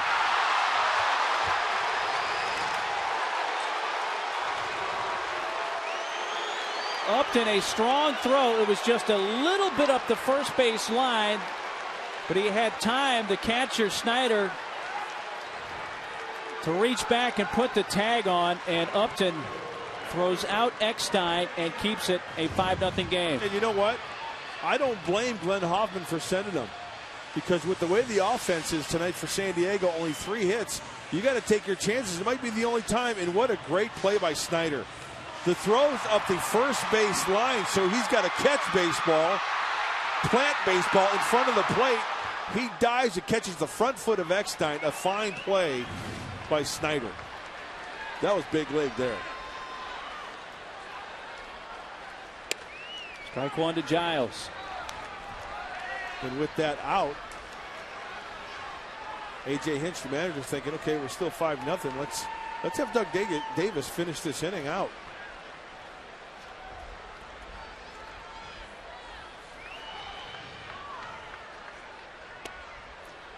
It's a big play. May have seen the last of Davis and gotten into the bullpen right there if that run scores.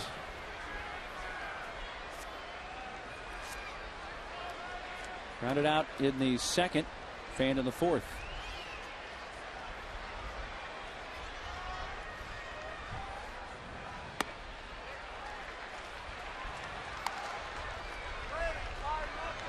Giles hitting .324 in his last 12 games.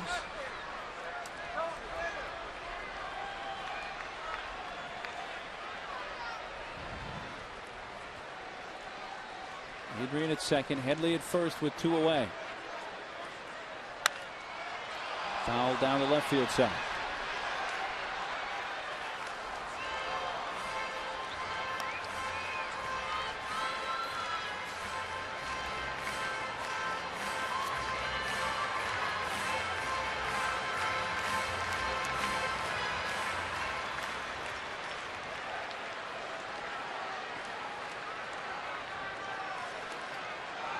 Well, you got to think breaking ball here, wouldn't you think?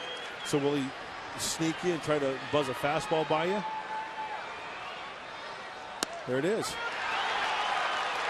Fastball gets Giles looking. Looked like it was off the plate, too.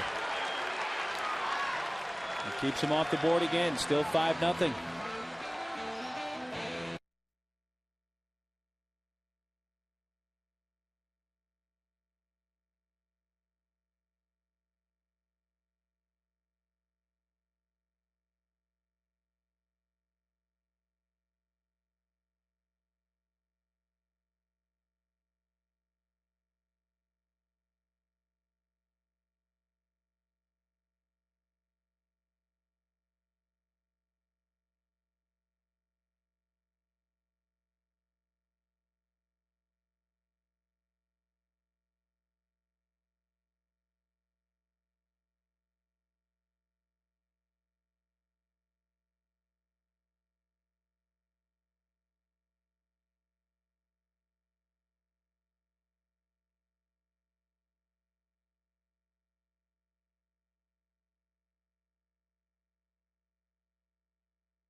Wing the vote night in San Diego. We need your help to make sure Adrian and your Padres are in St. Louis on July 14th for the 09 All-Star Game. Log on to Padres.com/promo and enter the promo code VOTE to receive half-price tickets in a special section while they last. There will also be a Swing the Vote sign contest and much more.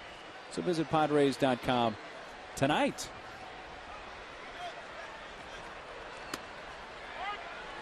Parra leading off, takes a strike. Gerardo Parra has doubled in a run, 1 for 3. I got to talk about signs from like fans, votes, whatever. Mm-hmm. Vote Adrian. He swings, man. Here, babe. Right? Something like that. That works. And viewers, feel free to steal that and use it tomorrow. That's the only one I'm giving you.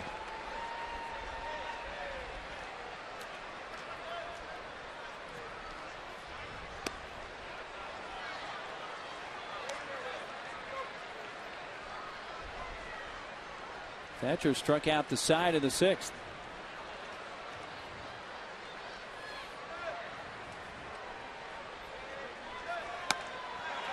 And he commences by fanning par to begin the 7th.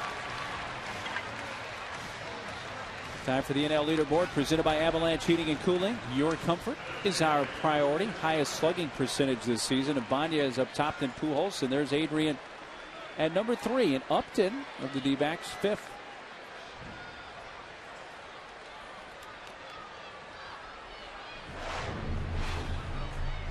Here is Justin Upton.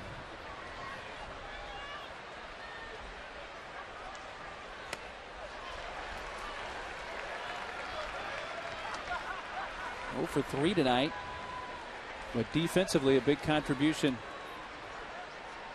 throwing out Eckstein at the plate in the just completed bottom of the 6th.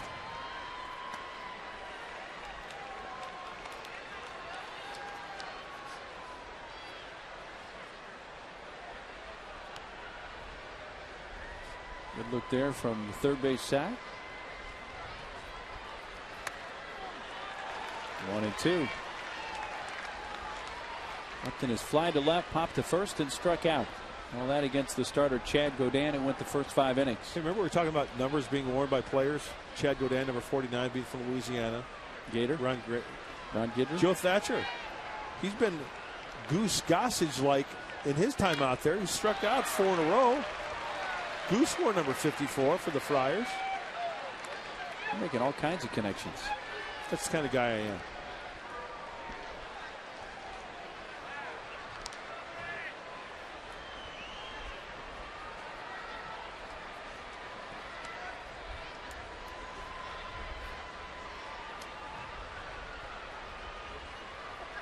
Long look by Thatcher. Shakes off a couple of sides, and now his 1-2 to Justin Upton. Breaking ball away.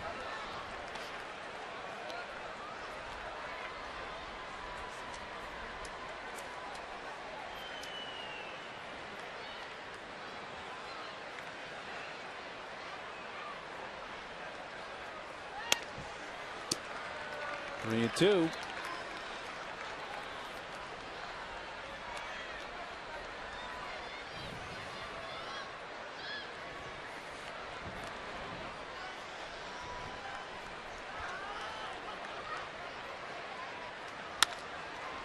Off the mound, it takes off Wilson. He walks it in the lights, I think. And he twitched at it there, and late throw to first, infield hit for Upton. That was a bizarre looking play.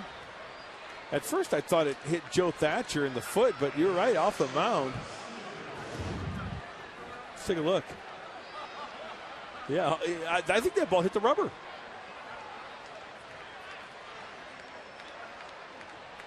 Then here's Josh Wilson losing it in the lights. But great concentration. Meredith up again in the San Diego pin. He was up earlier tonight.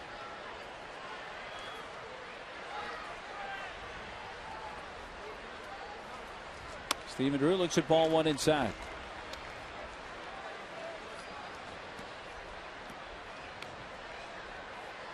I think you're right. I think that did hit the road. What else would make it shoot that straight up like that?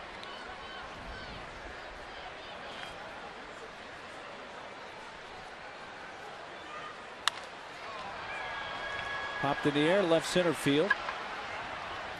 And Venable makes the catch for out number 2.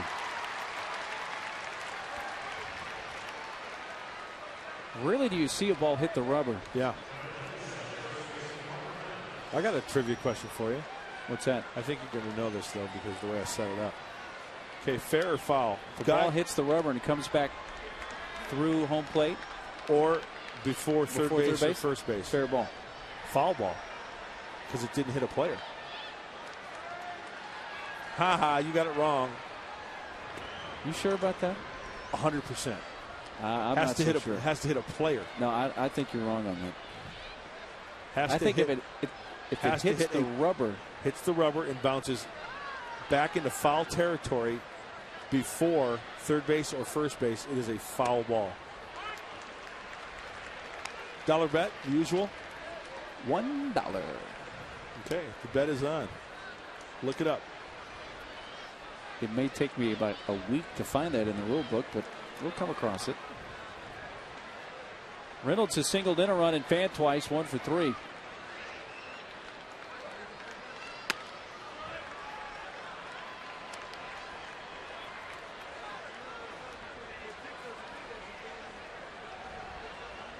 Now we're talking about a baseball that has serious topspin. Yeah, the chances of this occurring are what, a bazillion to 1. Right. But it's in the rule book somewhere. I remember coming across it. Just strike on the outside corner, but for some reason I was thinking that it was a fair ball. But we're going to find it. Have Trussell look for it. He's not doing anything.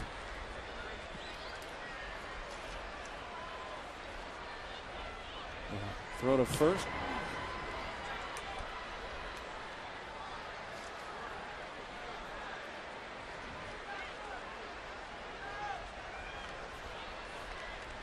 Five runs, 7 hits for Arizona.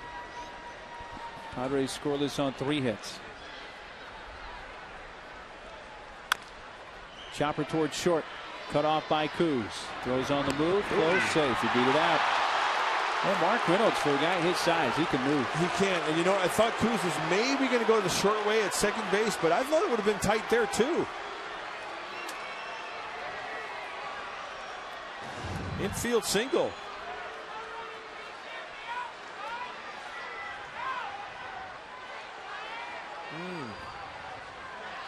Now, when he catches the ball there, you can see, you know, maybe he would have gotten the guy at second base, it looks like. I don't know. Tough to tell. I think Kevin had it on his mind all along to go to first. Yeah. Yep. So a couple of infield hits off of Thatcher here in the 7th. We're going to have a double switch. The pitcher spot is due up third in the bottom of the inning. So Giles, who made the last out, will come out. Gwynn will come in. And Clay Meredith.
Federal Credit Union, proudly supporting our hometown Padres. 23 branches in San Diego County. Our mission is your mission. Clay Meredith on the hill. Last time was against the Fighting Phils. That was back on Tuesday. Couple of innings for Clay. That's when he came in that game. Bases loaded, stranded all 3. That's right. 2 innings, no runs. Chopped out to short. Wilson charges and throws to first, and Clay throws 1 pitch and ends the 7th. No runs, 2 hits, 2 left on. Time to stretch at Petco. 5-0 Arizona.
Check out FanDiego.com for ceiling fans.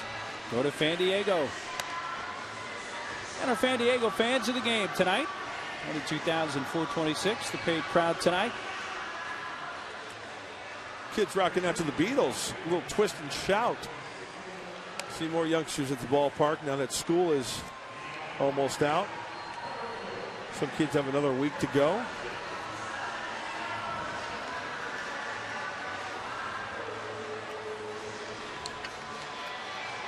To be a kid again and enjoy summer. And Schlereth, the new pitcher for Arizona. Daniel Schlereth, 4-seamer, a curveball, and a changeup. He can get it up there now, about 94 miles an hour. Arizona's first-round draft choice. He was the 26th pick overall last year out of the University of Arizona. Go Wildcats. This guy's made a rapid ascent to the big leagues, called up from Double-A. You bet. First professional season last year. A little bit of time in Missoula, rookie ball, and South Bend A-ball.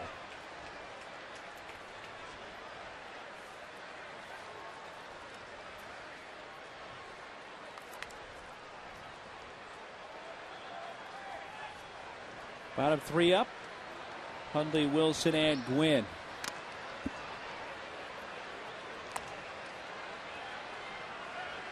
Nick has walked each time he's come to the plate, so no official at bats.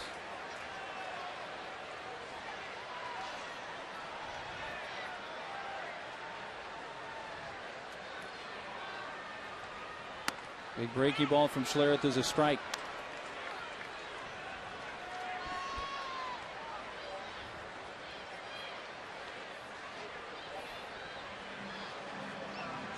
Six innings for Doug Davis, no runs, 3 hits. He walked 4, fanned 5, and threw 109 pitches.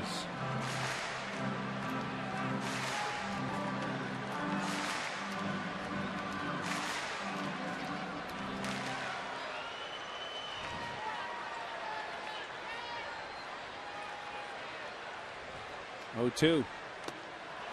Big breaky ball strikes out Nick for the first out of the 7th.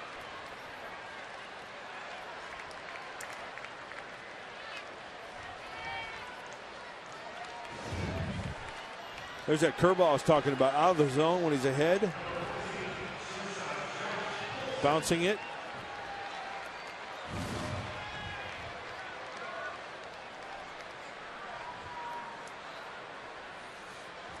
Josh Wilson 0 for 2. Having reached on a fielder's choice and flying to left.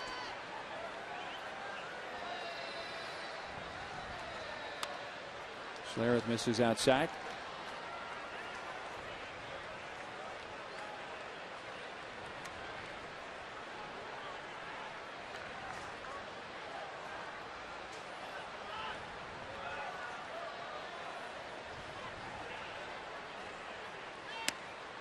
Strike from Schlereth. Daniel Schlereth, born in Alaska. Of course, his dad played 12 seasons in the NFL for the Redskins and Denver Broncos. Won 3 Super Bowls. He's still an analyst on ESPN. In fact, I was told Daniel was called up from AA Mobile that his dad flew to Mobile to get his truck and drove his truck cross country from Mobile to Phoenix for him after he got called up to the big leagues. It's a good dad. I tell you what, Schlereth's got some good stuff. He has thrown all of his pitches. Good fastball. He's thrown the breaking ball and a changeup. Struck out Huntley with a breaking ball. He strikes out Wilson with a breaking ball.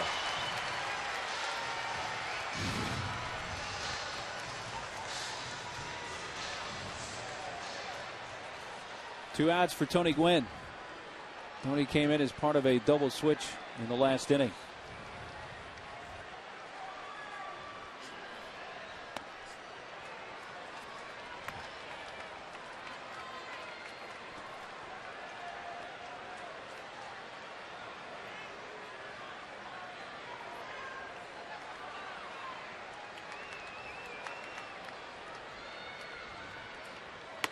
Pretty good athletic gene pool facing each other here, huh? Schlereth and Gwynn. Yeah, not bad there, huh?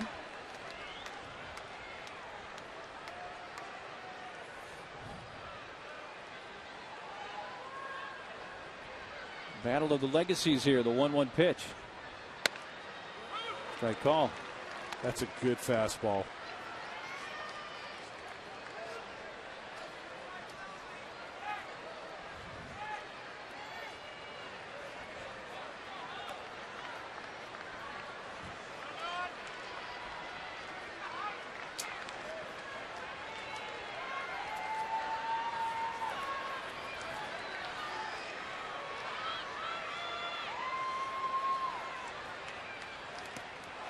Gets him to chase the breaking ball in the dirt.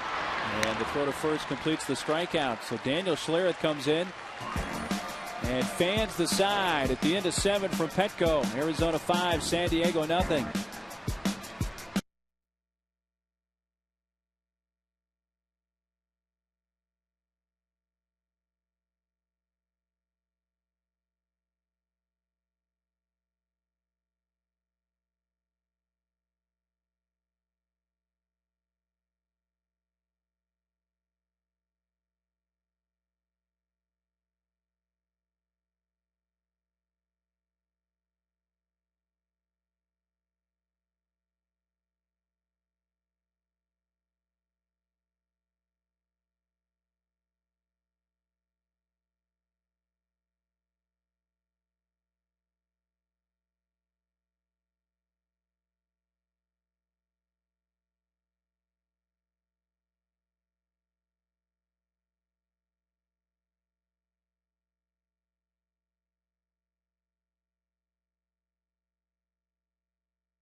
Sunday, June 7th at 1:05.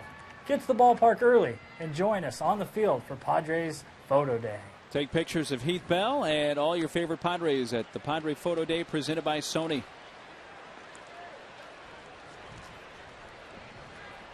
7, 8, 9 for Arizona in the 8th. It is 5-0 D-backs. Chris Young got the scoring going with a solo blast to center in the 2nd. Line right past Clay and into center field. The leadoff base hit in the 8th.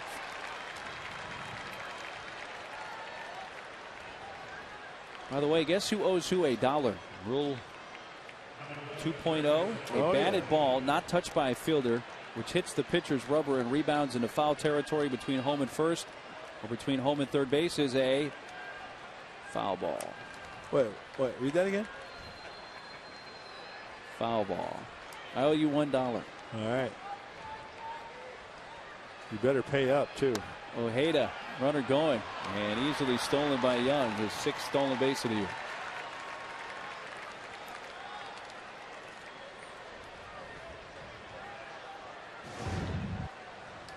Oh, great jump. Great jump by Young. So A.J. Hinch trying to add on.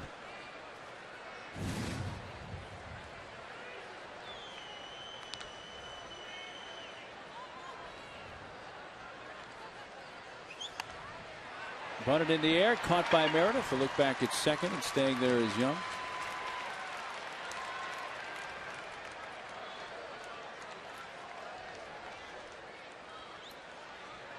Pitcher due up, and we will have a pinch hitter. Weitzel will pinch hit.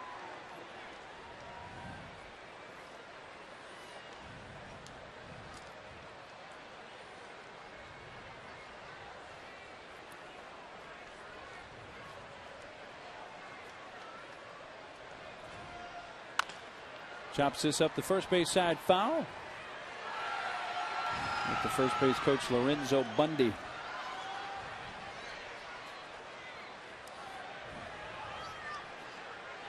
So Schlereth goes an inning with 3 strikeouts, 0s otherwise.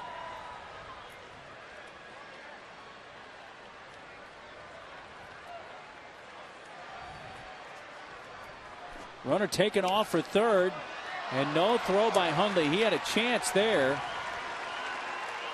but just lost the handle of the baseball.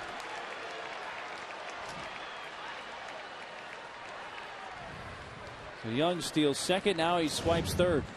Well, Nick's had a couple of times tonight where he couldn't hang on, but nobody was stealing bases. Difficulty hanging on to a couple sliders and some sinkers. I think if he catches that cleanly and transfers it cleanly, he's got a good chance of throwing him out.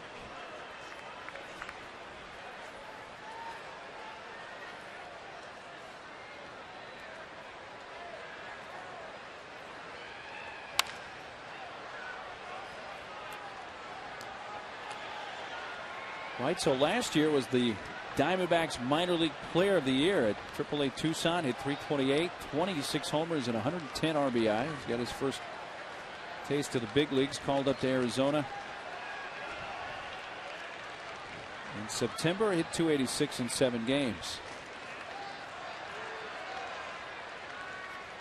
Infield in, just off the plate.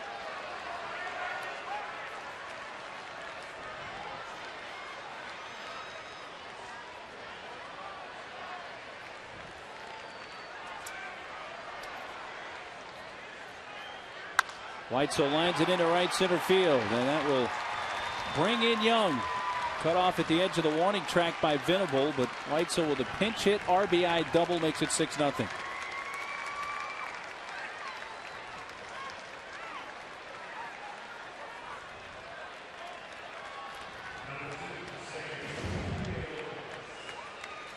Got to be honest, this has been an ugly night. That didn't make it any prettier. Yeah, right, and and Weitzel coming off the bench, that tells you something. Clay Meredith's got a good sinker, good, coming off the bench. But when you elevate it like that, it kind of flattens out a little bit. Clay knows that. Bounce to Adrian. Lopez out at first. Over to third goes Weitzel. 2 outs.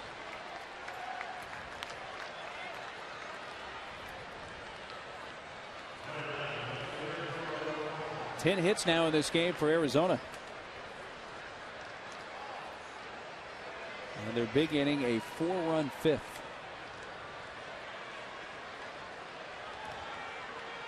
Parra had an RBI double in that 5th inning.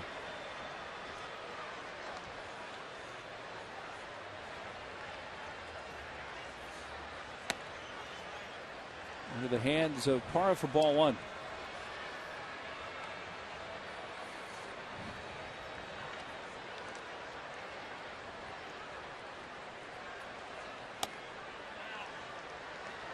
Two and out.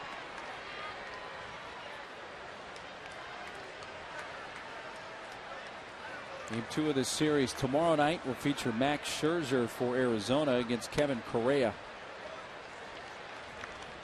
We talked about how Arizona's road ERA, the best in baseball.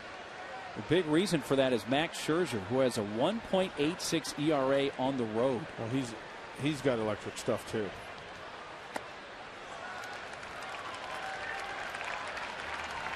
A walk to Parra. First and third, 2 down, and Upton will get a crack here in the 8th.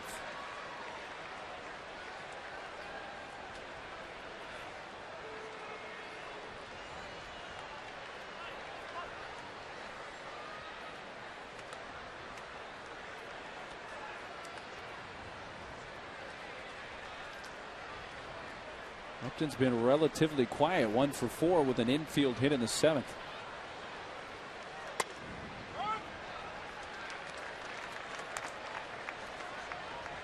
Six runs, 10 hits for the D-backs. Padres scoreless on 3 hits.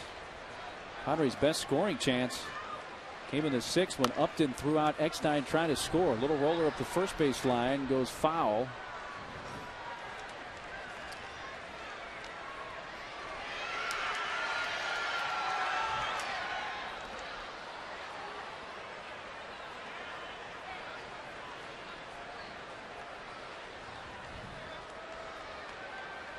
And 2 on Justin Upton.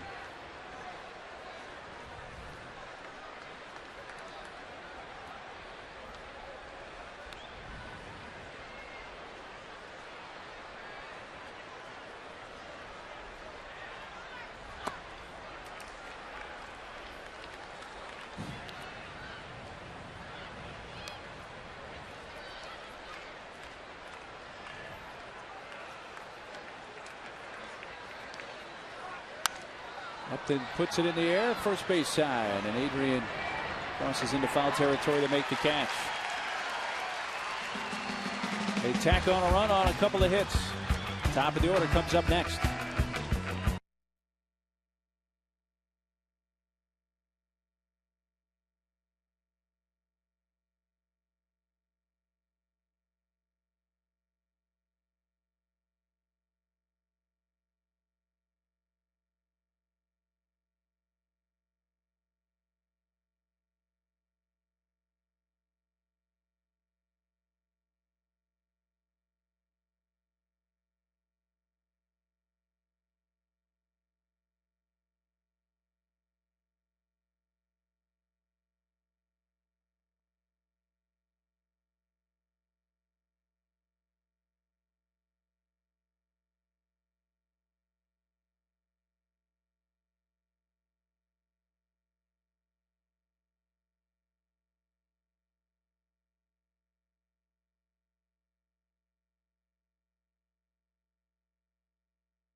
Really flip 4 like a new recliner from Jerome's. Enter for your chance to win the Jerome's Best Seat online at jeromes.com. When you paid the lowest price on your new furniture, that's Jerry's price.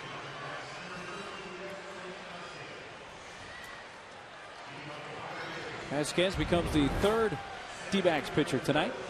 Fastball, slider, and a change, 92 to 96. Tailing fastball. Control could be an issue for this right-hander. You look at those numbers, 17 innings. A lot of walks. Top of the order, Venable leading off. Fouls it off left side.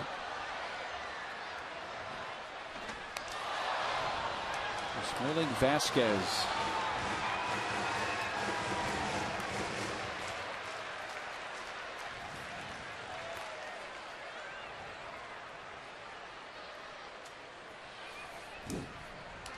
Will tonight 0 for 3.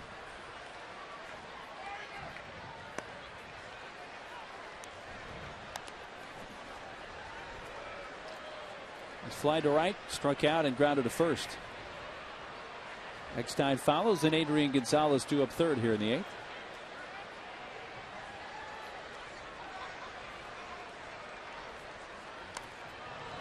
Foul tip, 1-2.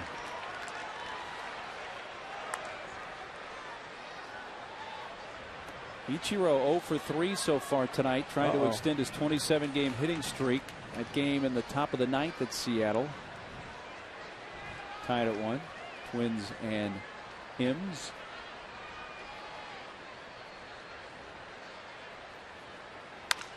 Grounded to first, just foul.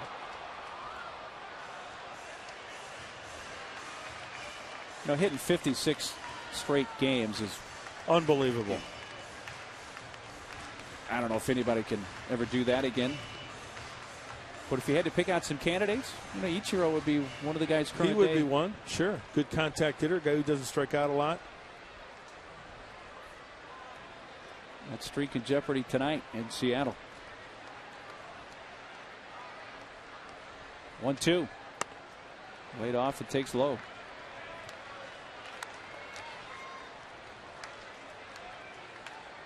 Elsewhere around the big leagues, Carlos Zambrano got his 100th career win and also hit his 18th career homer. And it mattered as the Cubs beat the Reds 2-1.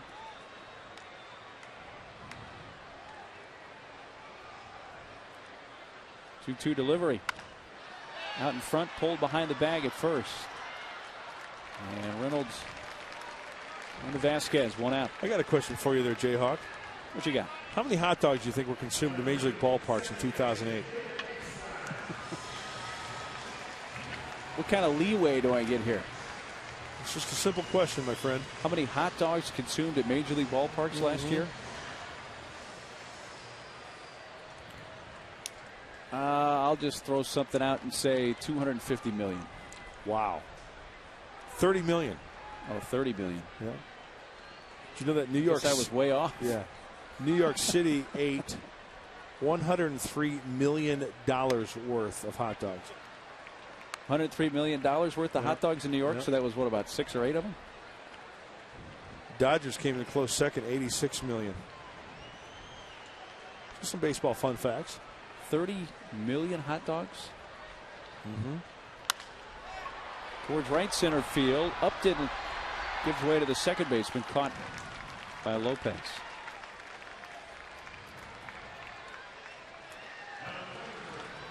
I was basically going that what was 250 million people in this country, that every person ate one hot dog. You're just saying at all ball games. Right. Oh, okay. Yeah. Adrian comes up 0 for 2 with a ground out.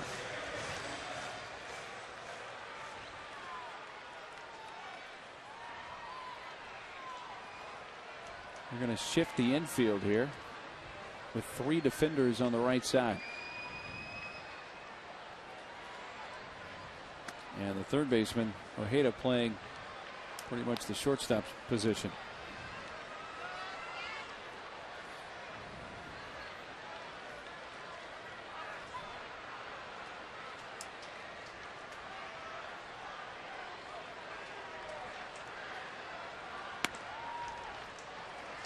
Two and 0.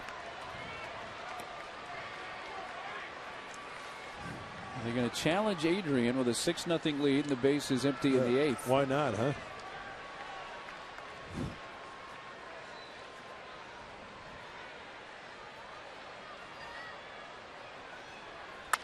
Hey. On the ground to the second. That's the shortstop, actually, Drew, with that shift, and he throws out Gonzalez. We finished 8 innings, 6-0.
For a great deal with Coca-Cola Value Weekends, you can get an upper reserve ticket, a hot dog, and a Coke, all for only $12 for any Friday through Sunday regular season home game. Get your tickets early and save. Go online to Padres.com. Ninth inning baseball, and Luis Perdomo is the new San Diego hurler. Chance for Luis to get an inning of work with the Padres trailing 6-0. They really did a fine job last time out. You know what's nice is as he accumulates more innings, you see the innings pitched going up, and they're kind of limiting the walks a little bit. So he's attacking the hitters.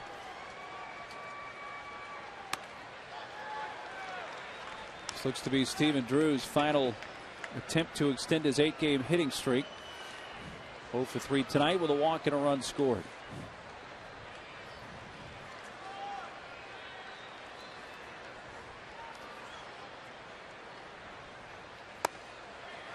Four innings for Perdomo on Tuesday night against the Phillies. 2 runs, 2 hits, 3 strikeouts.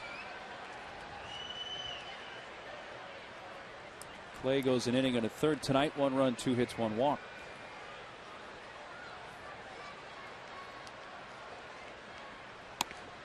Outside to Drew, 1-2.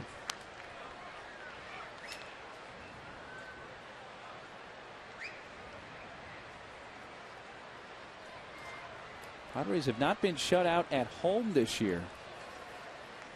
Going to trail it by at least 6 going to the ninth tonight. That down the left field line, fair. The hitting streak will continue for Drew, and this was an extra base hit. He's going to think 3, but then pull up. Instead, his 8th 2-base hit of the season. Well, when you have a hitting streak going, rather than trying to pull the baseball and maybe try to hit one out of the ballpark, just hit it where it's pitched. Looks like that's exactly what Stephendrew did with that Perdomo pitch.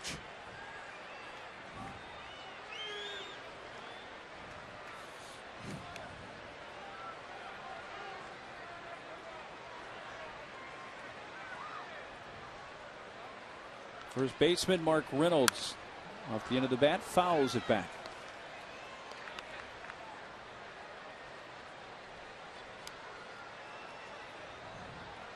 Reynolds singled in a run in the 5th and an infield hit in the 7th. He's also stolen a base tonight.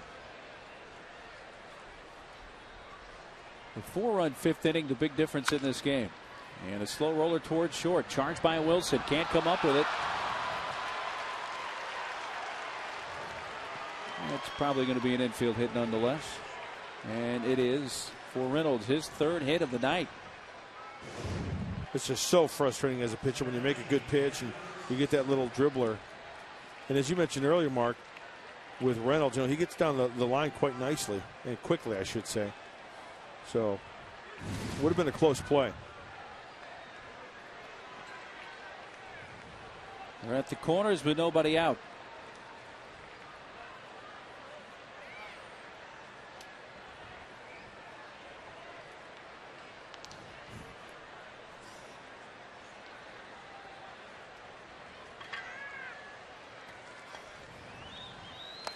In the dirt to catcher Chris Snyder.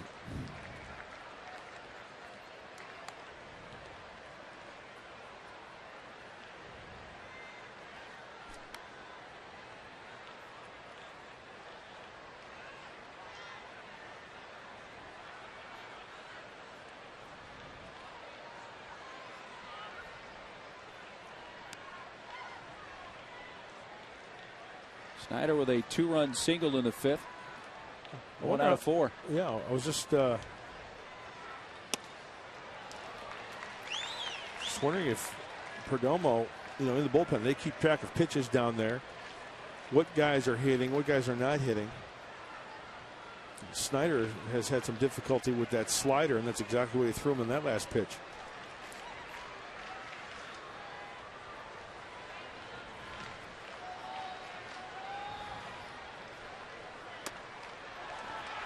One and 2. Dozen hits tonight now for Arizona.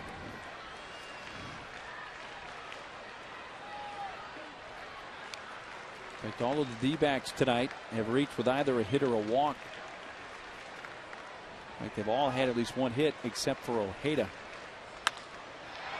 And that's into center field and down in front of Venable for a base hit. It'll score Drew. Reynolds to second, and it's 7-0. Third RBI tonight for SNYDER.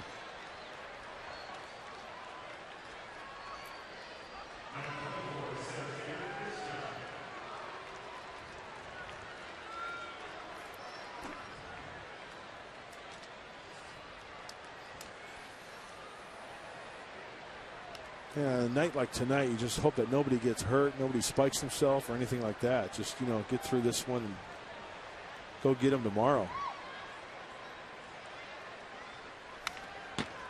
Kevin Correa on the hill tomorrow against Max Scherzer. And the Honda Dealer pregame show on the air at 6:30 tomorrow night.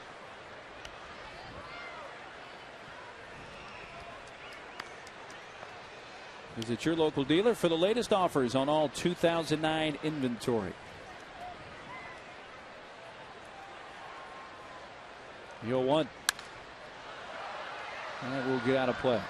Close one in Florida. The Giants squeaked by the Marlins 2-1 final in South Florida.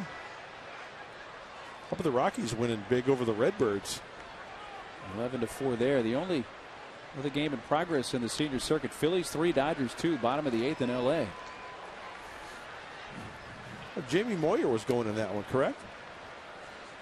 Yes, going for number 251. And trying to give the Phillies their 7th straight win.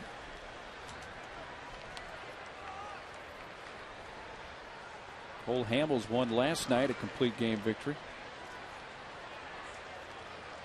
He threw, what did I read, 97 pitches for the complete game? Is that right? Yeah, for the Rancho Bernardo product.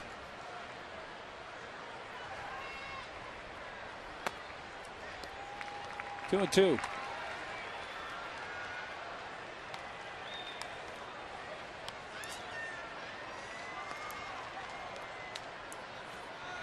Seattle batting bottom of the ninth, tied with the Twins 1-1. So maybe Ichiro will get another chance, or if that game goes extra innings, a chance for him to extend his hitting streak.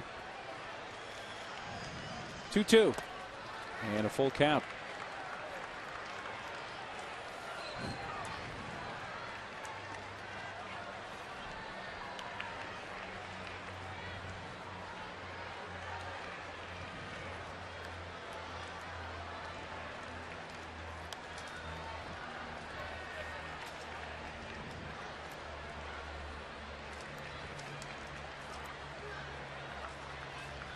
Two to Chris Young.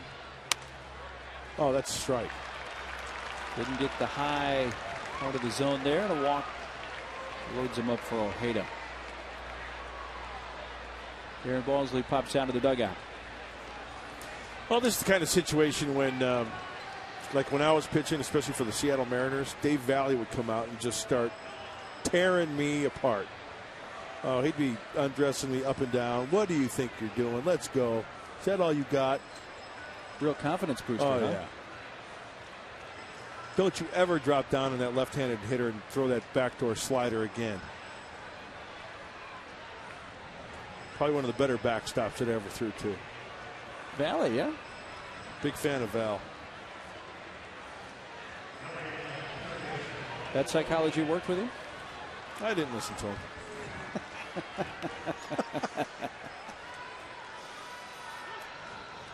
They're loaded for Augie Ojeda. You talk about a guy who was a gamer.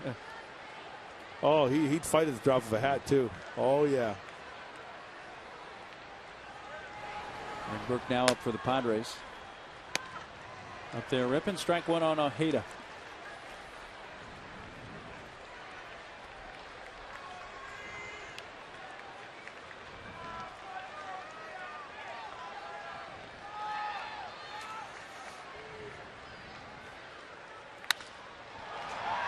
Left center field. Throw him out. Venable. It's not hit all that deep. And the runner's going to hold. Reynolds draws the throw, a bit up the first base line, but he stays put. And there's the first out of the ninth.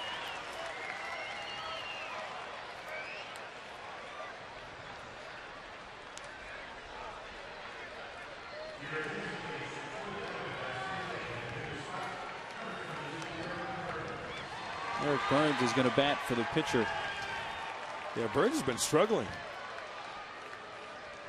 214 average. We got some ducks on the pond. Maybe a knock right here will jumpstart the confidence of the Diamondback outfielder. And I'm going real random right here, okay? But look at Eric Burns. Can you get a look at him? I'm going real random here, so just bear with me. See the movie The Blues Brothers? Many times. Remember the lead guy of the Good Old Boys? Yeah. Yeah. The lead guy of the Good Old Boys. That's him. Well, if you're the Good Old Boys, who are they? Who are they? A character actor. Don't know his name, but he appeared in quite a few different movies.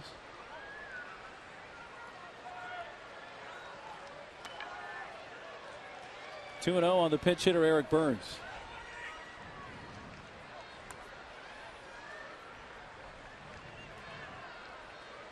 (7-0) Arizona in the ninth. They've scored 1 in the second, 4 in the fifth, 1 in the eighth, and now 1 here in the ninth. Broken bat off the glove of Perdomo. Eckstein gets the out at first and a run scores. 1-4-3 RBI for Burns. Cost him that shillelagh, but he makes it an 8-0 game.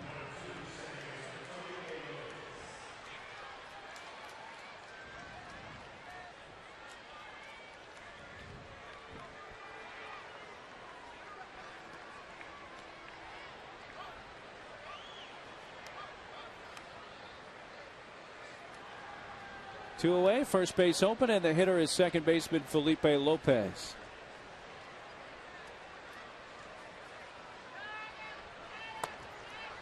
Down low from Perdomo. Lopez got that 4-run fifth going with a 1-out single to center.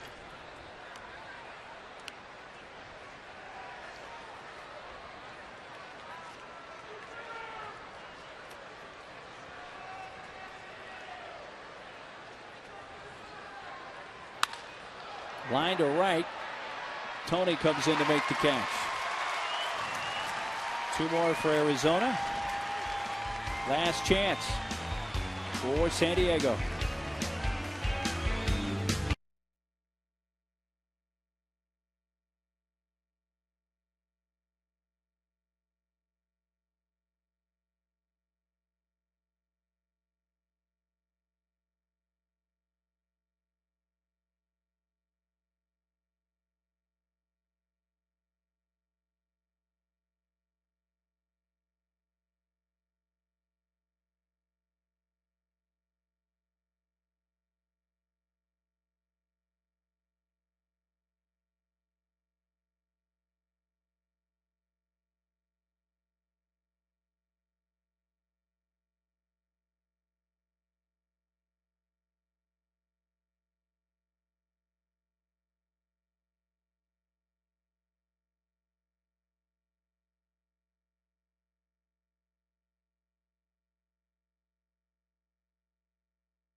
Myers trailing 8-0.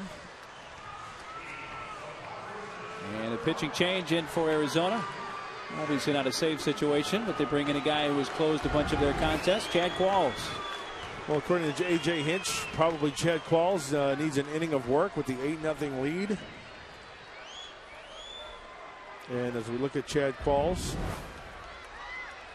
his last outing, it's been a while. At Atlanta, back on May 28th. Friars have not been shut out at home this year. In danger of that. Down 8-0. Have had only 3 hits tonight. 2 of those singles by Eckstein. And 1 a Headley base hit. And that's towards the middle. Shortstop Drew. Good play by Stephen for the first out of the 9th. Well, Chad Qualls, a fastball slider and a change. Get up to about the mid-90s.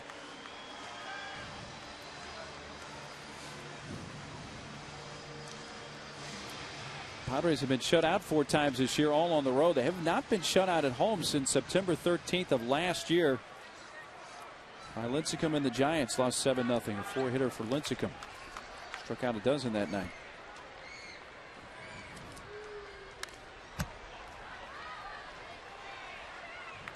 Chase with a base hit to right in the 6th.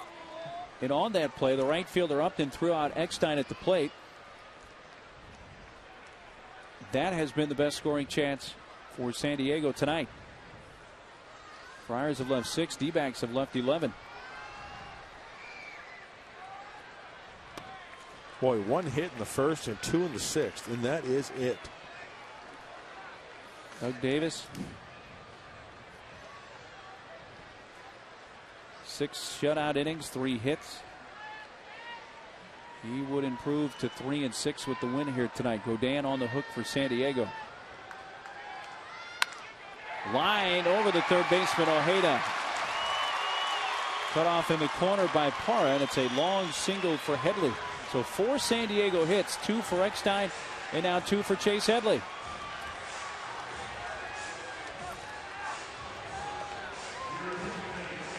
Pitcher spot due up, and Cliff Floyd will make his 3rd Friars appearance.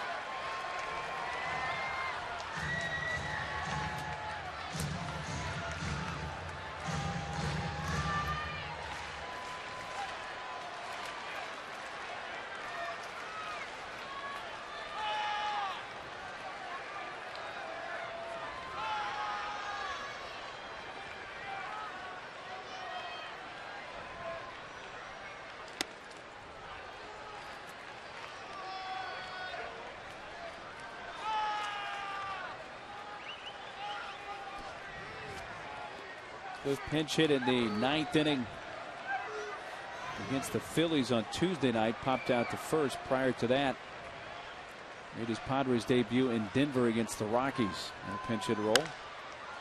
Foul towards Rick Renneria. Makes the nice play. And give a souvenir away.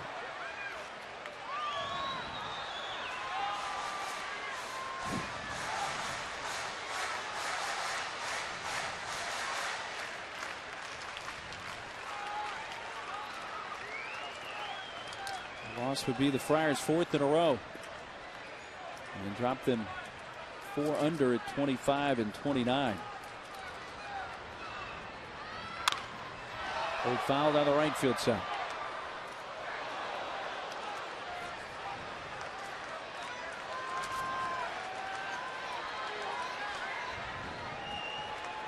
Who's warming the chairs over there? DVT from postgame show. Scan and quiz.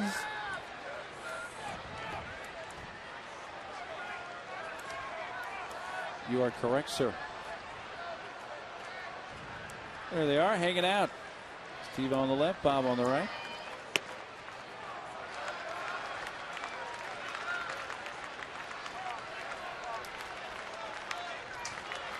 I hear Steve Quist bought a new clip-on tie, so stay tuned to check that one out. Yeah.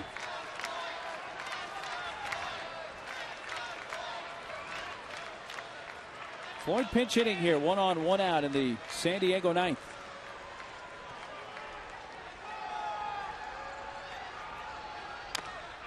Fouled that off his foot. Cliff, who opened the season on the DL, due to his shoulder and then a knee problem.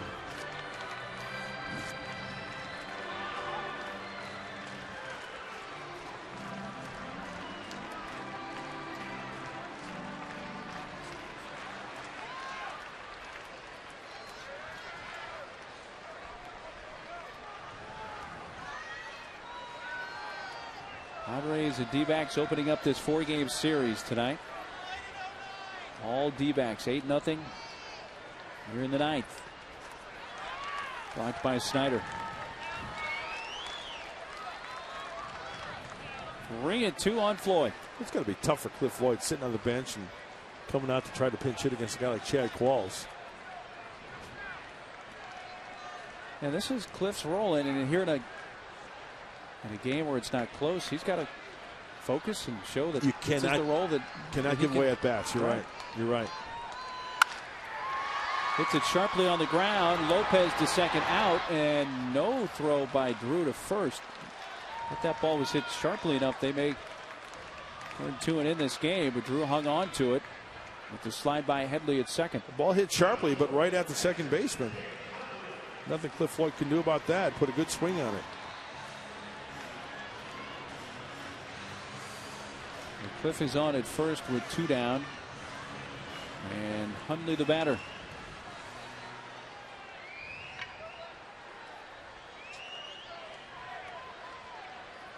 Walked his first 2 plate appearances and struck out in the 7th.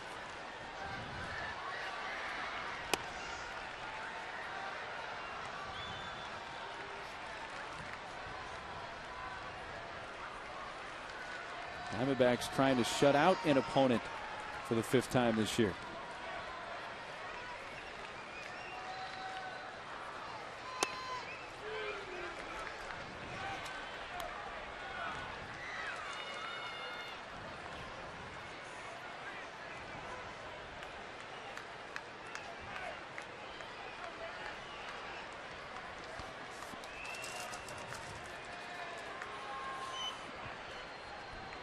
Chad Qualls 2-0 delivery to Nick Hundley.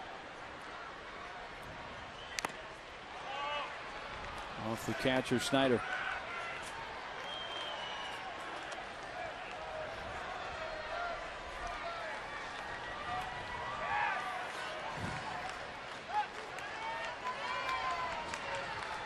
Scherzer against Correa tomorrow. Again, Honda Dealer pregame show on the air at 6:30.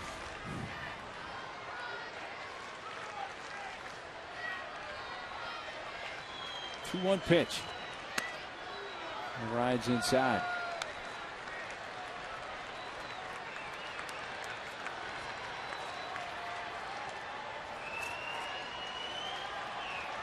Davis, the starter, went 6. Qualls was in a strike, and the Friars down to their final strike. Qualls has got a good sinker. Pretty much just bet on him challenging Nick Hundley here. Try to finish this one off.